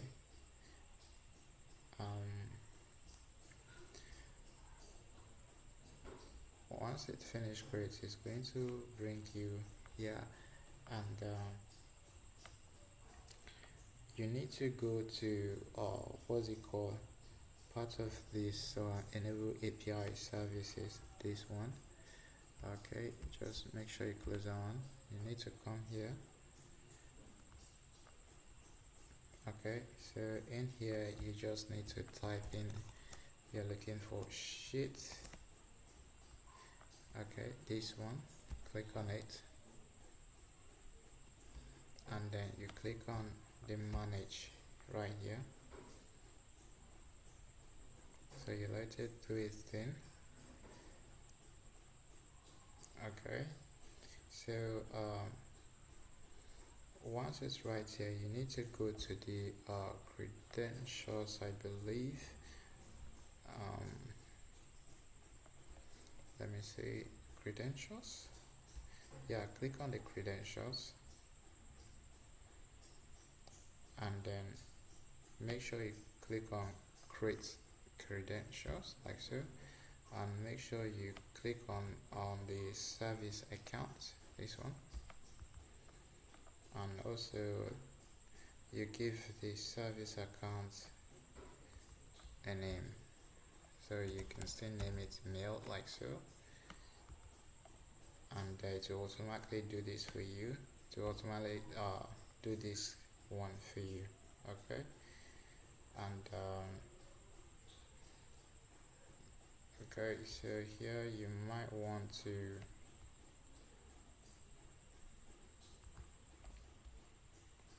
no viewing project mail in organization.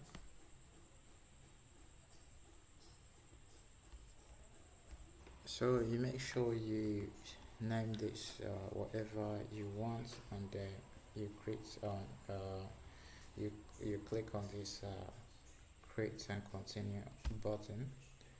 Okay, and right here is going to take you to this, and you just need to click on the continue, and also you click on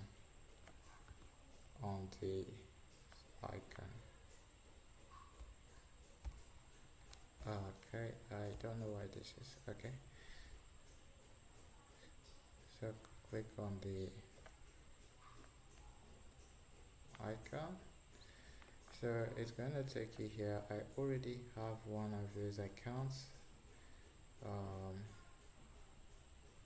I don't know which one I just created, but I think the first one should be at the top, and then the second one should be at the bottom.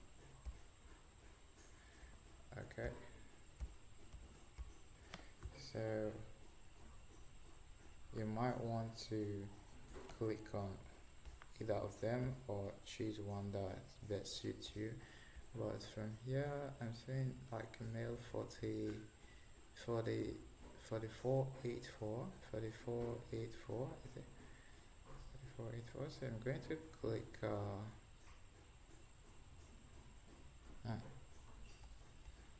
because I just didn't take it, but yours will be different because you recently just created it, so well, just click on either of them or the one that you want to use, so just click on it. Okay, so wait for it to come up.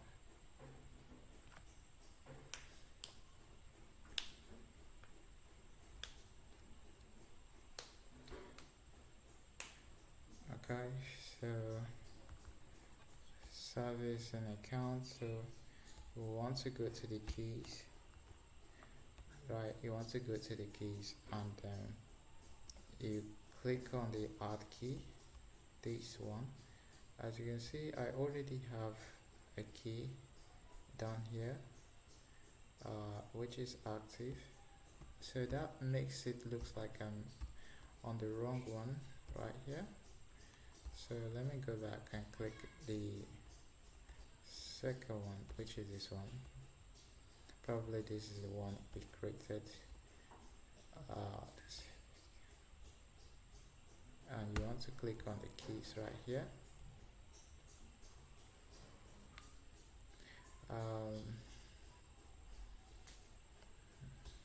Make sure you click on the keys, so wait for it to okay, so here you click on this create new key, and you choose this one, right, and you click on the create, and make sure it's going to download this file for you, this one. Make sure you have it, private key saved to your computer. So all you need to do is make sure you close this. Okay, so that's cool. And the next thing, as you can see, is going to have some of our keys down there. So what you need to do is go to docs.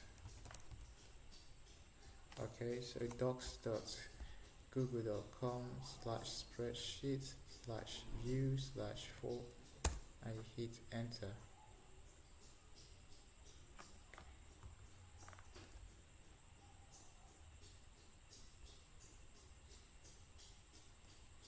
So as you can see, it's going to create this one. I already have some of this reports, but that is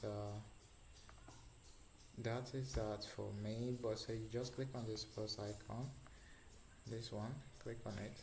So I already click on it, and we wait for it to it's loading.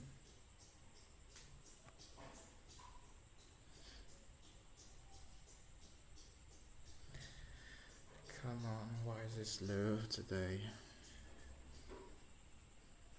So make sure you click on this plus icon. So it's going to create a new a new sheet where you can use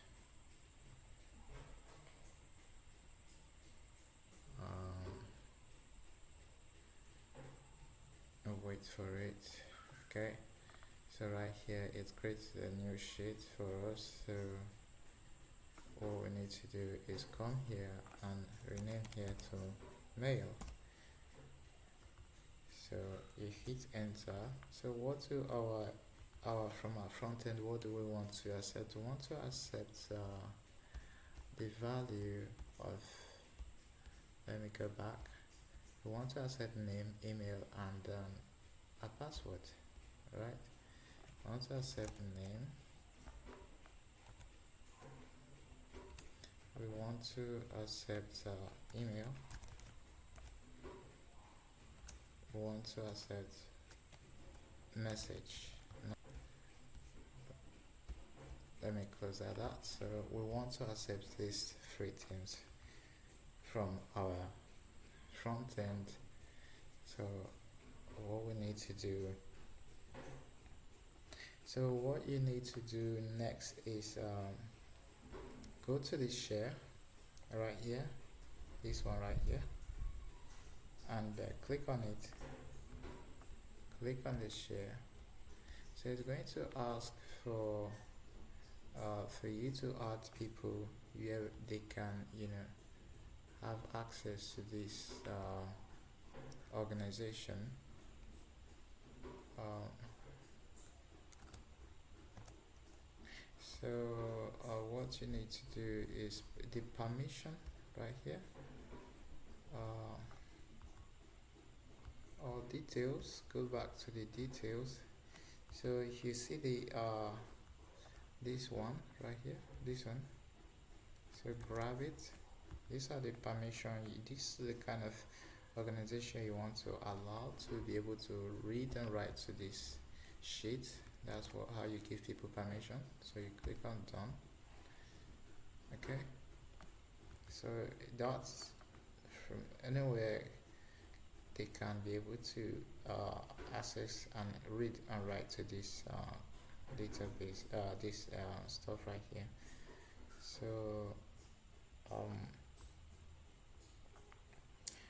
what you need to do next is go to your Nextjs app, which you already have, and make sure you install what's it called, all the old stuff here you already have and from your Nextjs. Make sure you've already installed it, and then you go back to your .env. So right here in my .env I have this is from my, don't make sure you don't use any of this because I'm going to be deleting them pretty soon. So make sure you have this stuff going on here. So for me not to mix things up, I'm going to have a Google client email and Google private key, and also the Google Sheet ID in my .env. All of these you don't need to have them. These are all not what we'll be working with. These are just few things we'll be working with. Okay. So I'm just going to close this one out because we're not going to be making use of that. So the next thing we need to do is come here. Here we have here. So what we need to do, let me delete this one. So here what we need to do, we already downloaded, go to our download. As you can see we have this download. Here's our download. As you can see we have this download right here. So I'm just going to make sure I put that in our root file. This, we downloaded this key back then. Okay, good.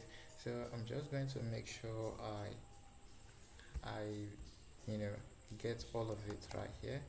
So in our .env you have the private keys. So we're going to come here to this. So we have the Google client email. Here we are going to be using the email that we registered all of this with.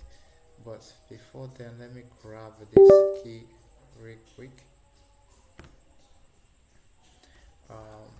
So the key starts from, as you can see from my previous one, the key starts from here and ends somewhere here. So I'm going to grab the key as well from here. Okay. So I'm going to grab it.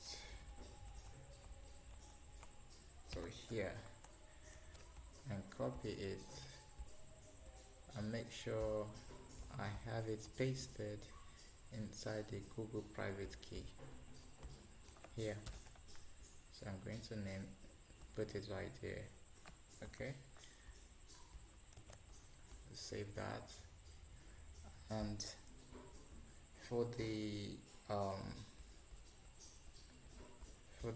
private ID, private key ID,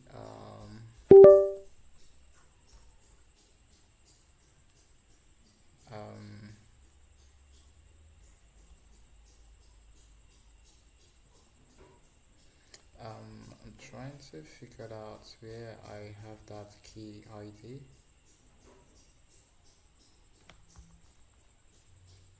Okay, and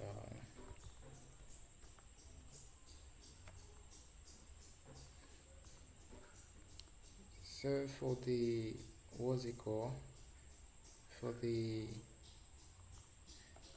um the Google Sheet ID, the Google Sheet ID, the Google Sheet ID, where is it? Okay, this one.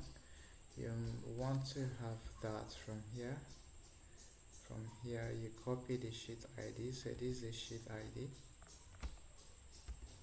Copy from here all the way to this last one. That's the sheet ID. And you may want to paste that in here.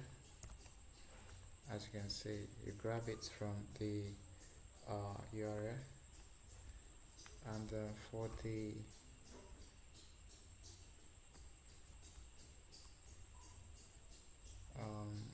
where is it? Client email. So you want to grab this. Okay. Make sure you grab the what's it called? The client email from here.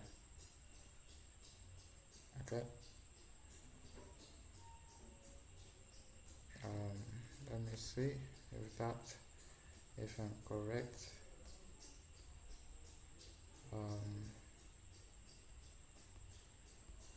Client email.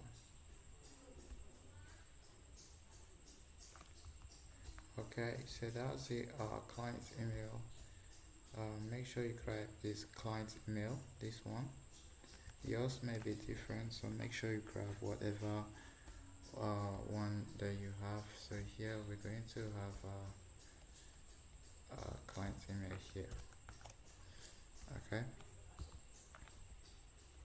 so make sure these are all you need to get this one running. And I urge you to please your client ID, you should grab your client ID from here, from this point to this point. That's your client ID. Okay, and once you are done with that, you'll be good to go. So the next thing you will need to install, which I already have installed, is that would be your Google API package. I already installed it. Come on, don't know why it's slow right now, but let me show you guys. So you need to install the Google API, this one. Just run npm I Google APIs, npm I Google APIs. Okay, I don't know why it's kind of slow right now, it's not coming up. Okay, so you just need to write npm I, then this. If it doesn't work this way, make sure you use the dot force, like so. Make sure you do this and it will install. Okay, so I'm not going to do that because I already have it all installed here. And I'm going to close that up. So that is it you need for here. So mind you, we're going to be submitting this to a backend, which I have it as a API. So I'm going to go to the app and create a folder and name it API. Run if I create participant.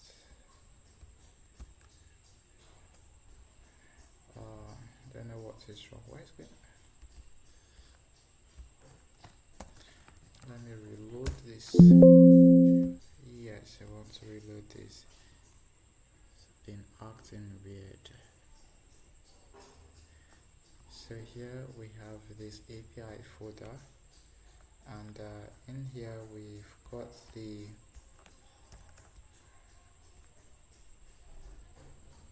API folder, and in there we have form. As you can see, I'm running API/form, so I'm going to create a folder underneath the API.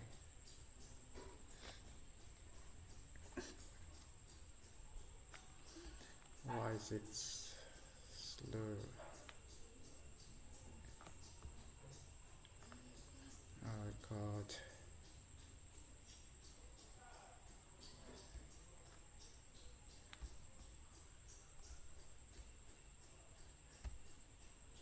So I'm going to name it form, and in here, inside this form, we're going to name it routes.ts. Make sure you create it routes.ts, not CSX but TS.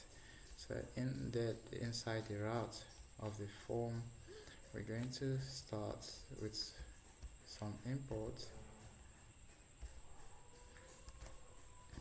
So pretty much we're going to be from the sheet, we're going to accept name, email, and message from the front end. I'm going to export async function like so, and make sure it's a type of post that have a request of type of request from the next request. Let me just take this a little bit. Okay, so I'm going to make sure this is a function. Okay, so here we're going to have a try and catch, and in here we're going to take all of this from the await request of JSON as sheet form, because we are accepting everything as string. Okay, so we're going to make sure we return if none of this is passed. Okay, so the next thing we are going to do is try to send this to our backend.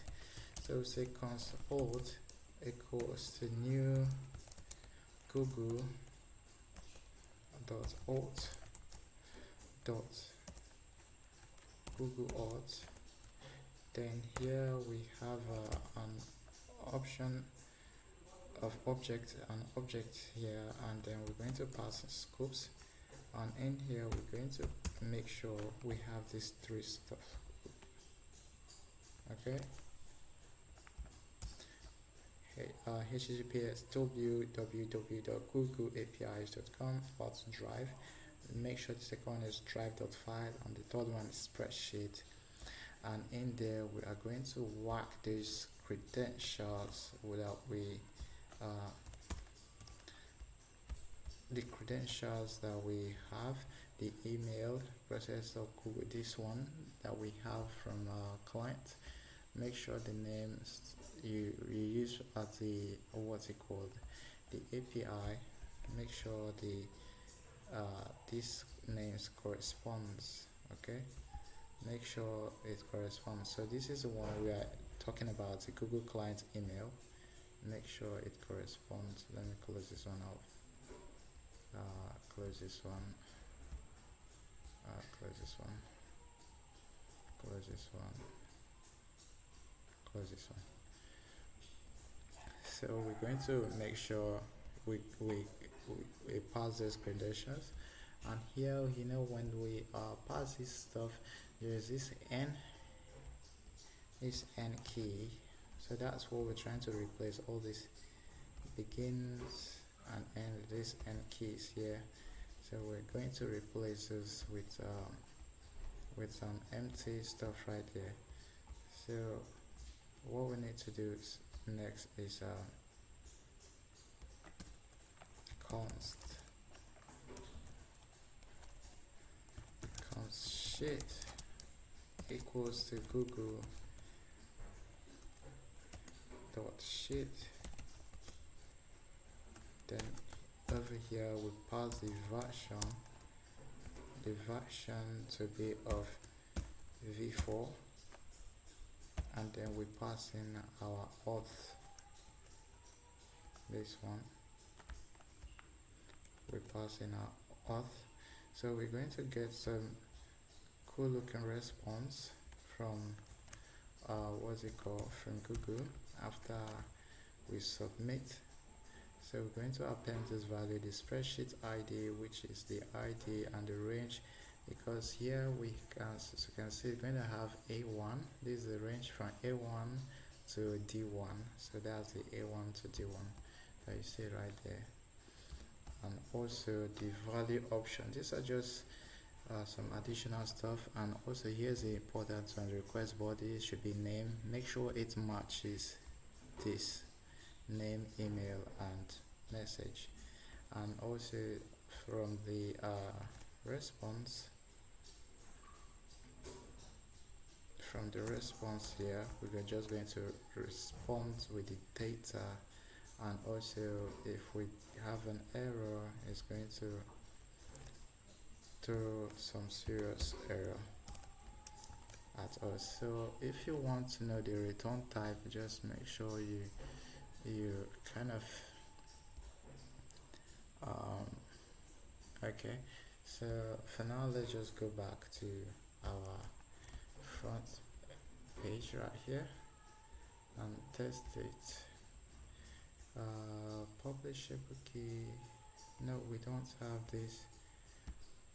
We don't need clerk. Nextjs is missing this. I don't need clerk, honestly. You can get your keys, dashboard, clerk. Where are we using clerk?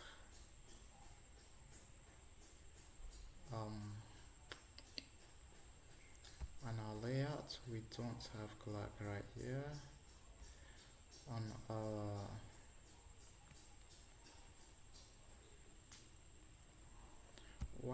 why is this yelling? I don't need clerk. Wait a minute. Is this happening right now?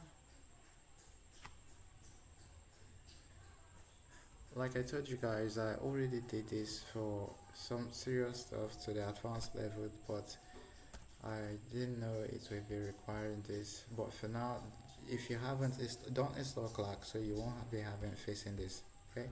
So here I'm just going to test out with some of this dummy data, and say here is hello, and let me send and see if it's successful. It's going to send a mail to that the one we recently just created. Okay, it seems it went through. Let's refresh this.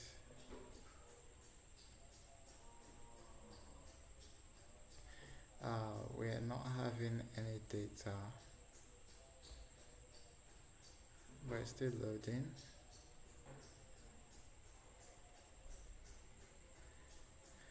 It's still loading, as you can see. I don't know, but I'll need to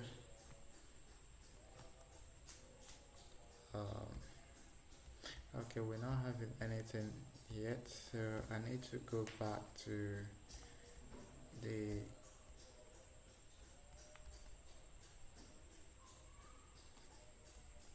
everything looks good right here, so I need to go to the contact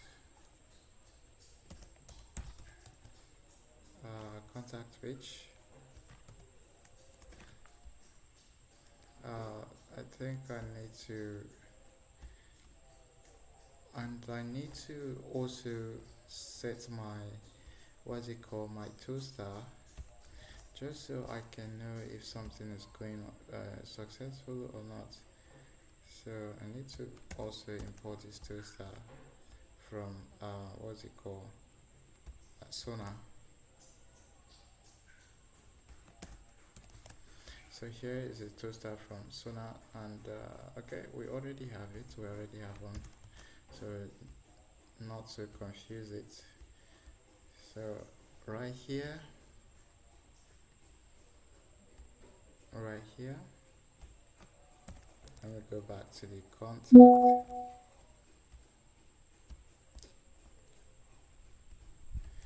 Let's go to the contact page, and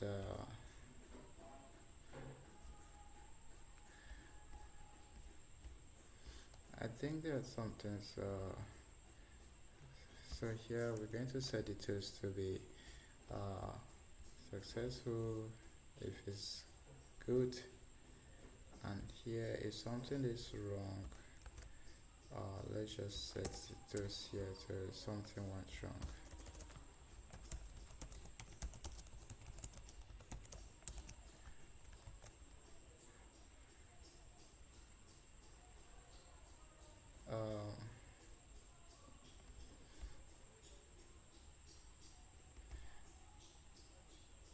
Okay, I think I'm using this, but I'm not actually. But let me just first test this out and see if it's working or not. So let's go back to here, refresh, and use some dummy data and send. Sent successfully. That's what they said.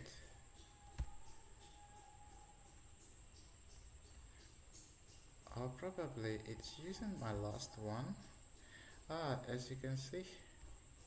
Wait.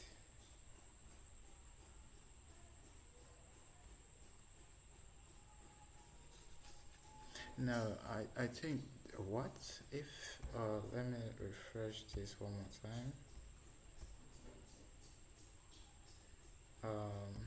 So let me try this. Okay, this is the wrong data that we passed in here, and let's hit on the send.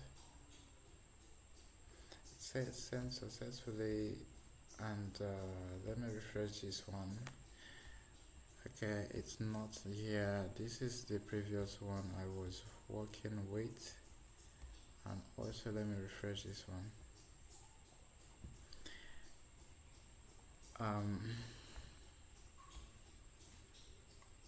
If this one is not working, then let me try get rid of this one. Try and catch stuff now. Let me see. Okay.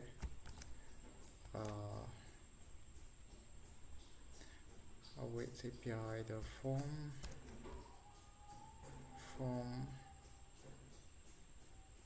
and we are passing our data. If this thing is not working, that could be because of maybe this thing right here. 62.com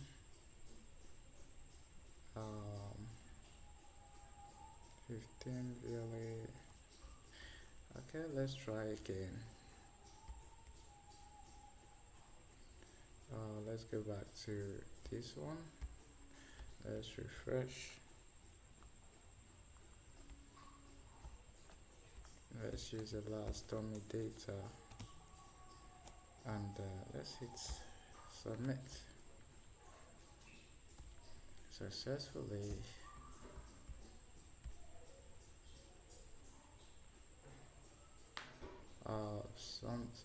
Something is actually wrong. From here to here, I just want to make sure the ID is correct. This one, Okay, looks good to me. As well as this one, and private key looks good as well, and the mailing looks good as well. So what is actually wrong? I don't know. Let me just grab the whole of this for now and test it. Okay, let me just test it right now from this aspect so I can know if so this is something I'm debugging live right now, and as you can see, let me refresh one more time. As you can see, and then we hit sending.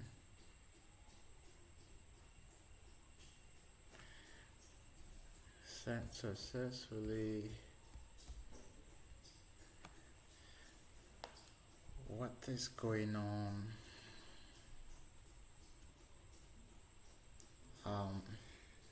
Actually,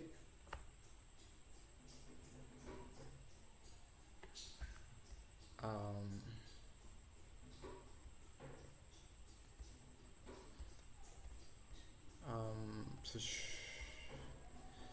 it shows here are the mail, here is the mail. Okay, there's two different things going on right here.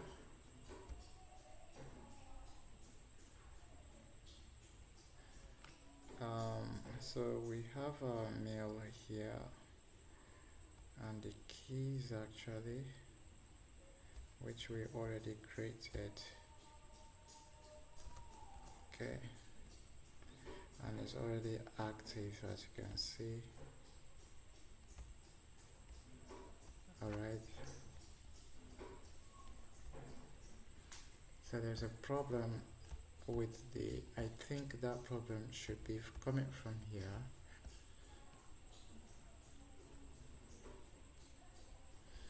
Because if we take a look good, let me comment this one out. Let me comment this one out and use the previous one I already have, and this is the previous one I already have, guys. So let me go back here and refresh and try this one more time. Hello, and let me hit the send.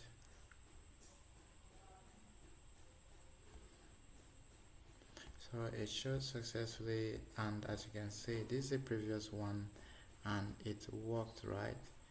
So I think I'm having problem with my keys right here. Let me just make this a little bit wider and see for myself where I could be making this. Okay, so here is the key.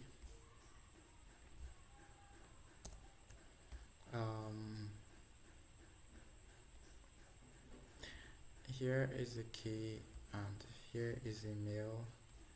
So my mail right now over here is this one,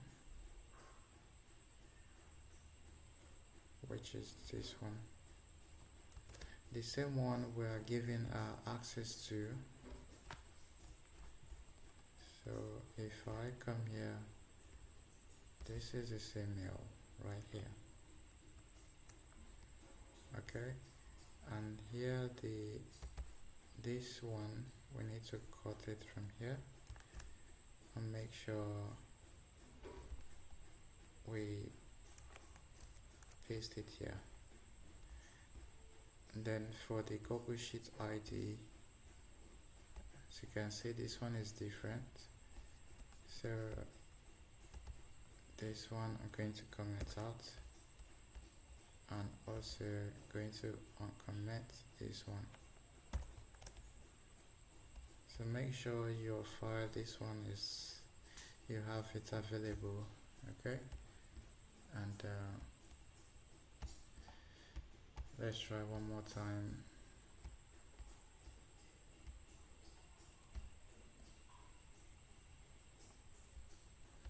Let's refresh.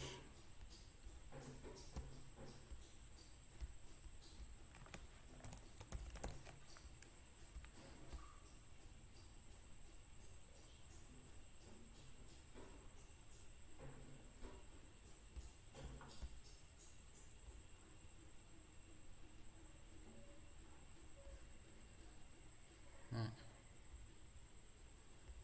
That problem should be, I'll probably uh, permission, let's say the access.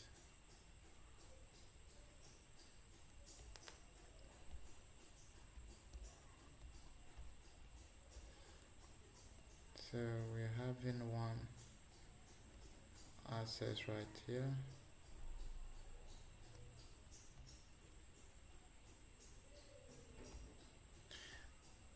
So I think the problem was because I'm mixing the from the onset I was mixing the IDs, and I just don't know which one I was using. But if you follow the same step, just grab yours, you get everything working the same way. Probably because I mixed my IDs, so that's why I'm getting all this. It's happening this way. So this is the one I gave access to, this ID. If I could come here and probably I'm not giving it enough access.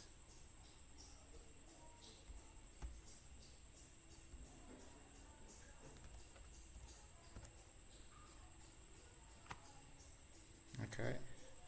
My internet, sorry, I don't know. Please try again later. So my internet's kind of slow right now. So trust me, if you do it the same way I did, it will work. I don't really. I think I mismatch my IDs. That's why it's not kind of working for me. But make sure you do the exact same thing, and it should work. Okay. So with that, make sure your IDs are also correct and the email are also correct. I promise you it will work.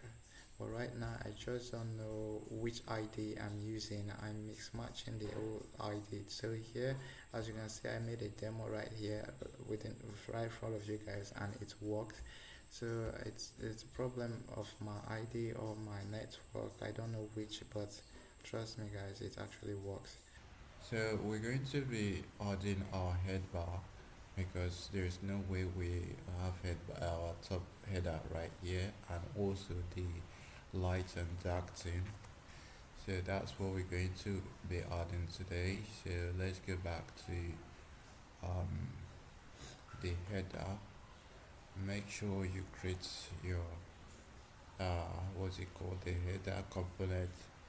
Make sure it's inside this one here. So what I'm going to do, I'm going to create a header. So dot CSX and RCE. So in there we're going to have some cool stuff going on here, and as always I'm going to explain. So let me grab some few things that we're going to be needing, work this in here, close this one up. So we are importing the use theme from Nextjs. We are also using the motions from frame of motions, and use screw just to target the screw. To target the scrolling, of the screen. And also we are going to be needing to use the theme and set theme, which is coming from the use theme stuff right here. And also we're going to be needing some events. So here are the things we're going to be needing: scroll Y, just to listen to the the top and the scroll, what was it called, event. And also here we're going to be setting some states to hide it if we have passed some certain height. Okay, so the last scroll y and the last scroll set last scroll y as well. All of these are from the state. So I'm just going to grab all of this right here. The use motion value, which takes the scroll y to have the number of heights with basically listing for changes. Okay, instead of you doing the add event listener of so this one is what it does. It does listen to events. So if the latest is greater than the last scroll y, because right here it's listening to the latest of the scroll, and if the latest right here is greater than this one, then we're going to have this this value or this one. And if the direction is this, and if the latest is greater than 50, and if it is not hidden, set it to be true. Else, if the direction is up and it is hidden, set it back to false. And here we are passing the latest scroll to this value here, set scroll y, which is this one here. So this set scroll y is going to be taking the latest scroll number, and it will determine it's going to be the one to determine the value of this one right here. So here, whenever we scroll past some certain value, the latest number is going to pass here, and here is going to test to check if it is greater than this. So if it is greater, then it's going to be setting this to hidden, or setting this to true, or setting this to hidden.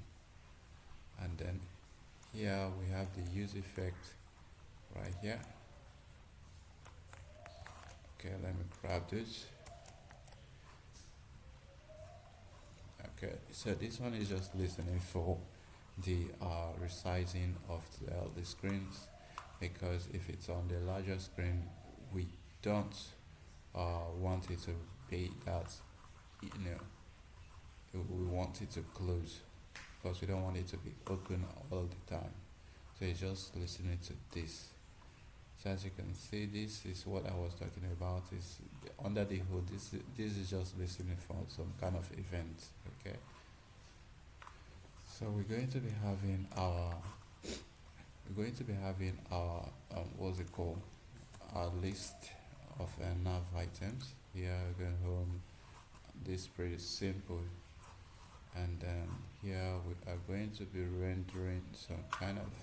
Here we're going to make sure this one is more div motion dot header,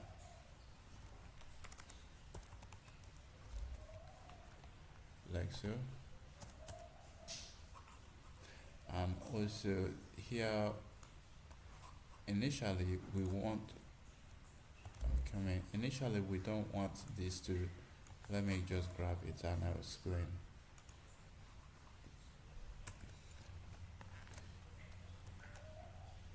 So the transition, just to keep the animation more smooth, we're going to give it like 0.3, and each type is in and out because you're going to be coming in and out more often. And we're giving it top the header right to be fixed, and the top 0, left 0, right 0, this index to be the highest of all orders, so making it 50, which is the index of 50. And on the dark device, on the dark theme, we want it to be BG white with opacity of 10, and giving a little bit of this glass blur of a thing. So that's what you see right here. It's kind of blurry, and the border bottom and dark, the border color should be of neutral 300. Okay, so there's nothing too much there going on.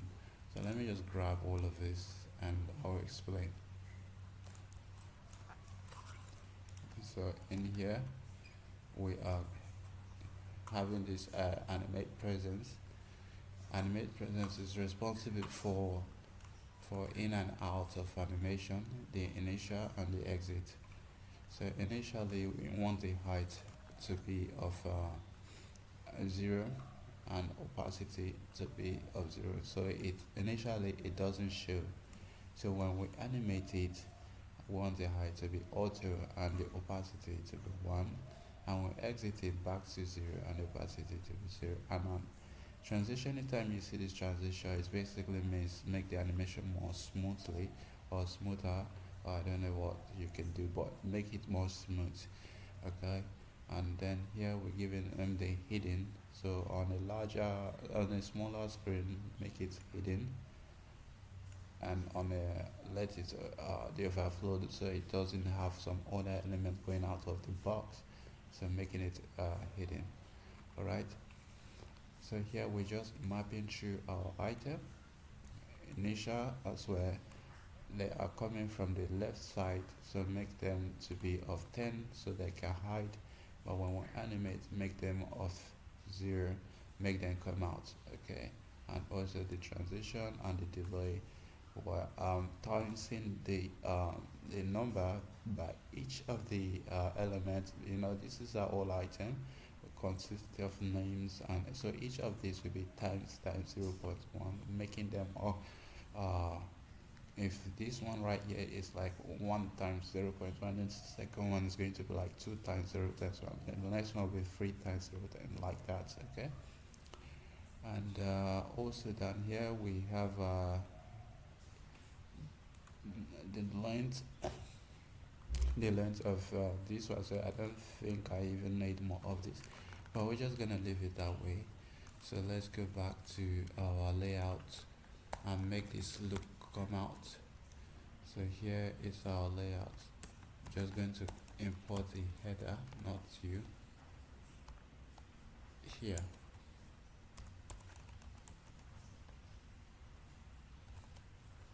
This one.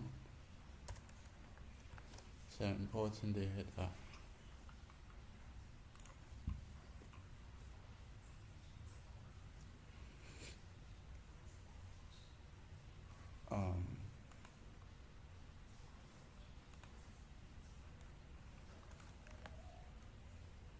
Okay, nothing is broken. As you can see, we have our header right here, but this theme toggle is not working yet, so we're just going to do that real quick. So for we to make that to work, we need to go to the we need to create a provider. Make sure if you haven't installed the next theme, make sure you install next theme, which is this one, next themes. Make sure you install this npm install next theme, and if it doesn't work, make sure you do npm install next themes -- force, and it will install. So here we need to come to this providers, and we create a file, call it theme provider. Let me just drag that one right here because it's pretty self-explanatory. So what we're doing here, we are importing the theme provider, and make sure it's on use client, and we're having some state and use effect. So right here we are just kind of passing it, giving it a function of theme proof, because we want to use this one in the client.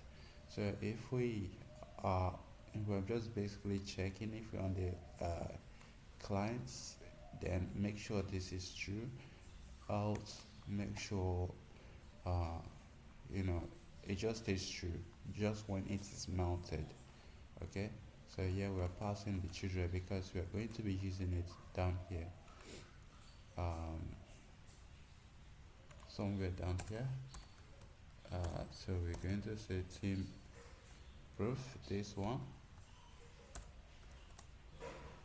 Come down here and what am I doing this right? It's above the body. Okay. So as you can see, it's having this, as you can see, this is our site on a dark mode. We can toggle light and dark mode at the same time. So yeah, that's it for this video. As you can see, we have our icon, the ones I was telling you guys about, that if we had done, it was all working.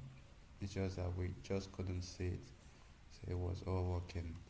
So this is all our website, and if we go to the feature, you can see this is a feature. It's all looking good. Okay, so that's it.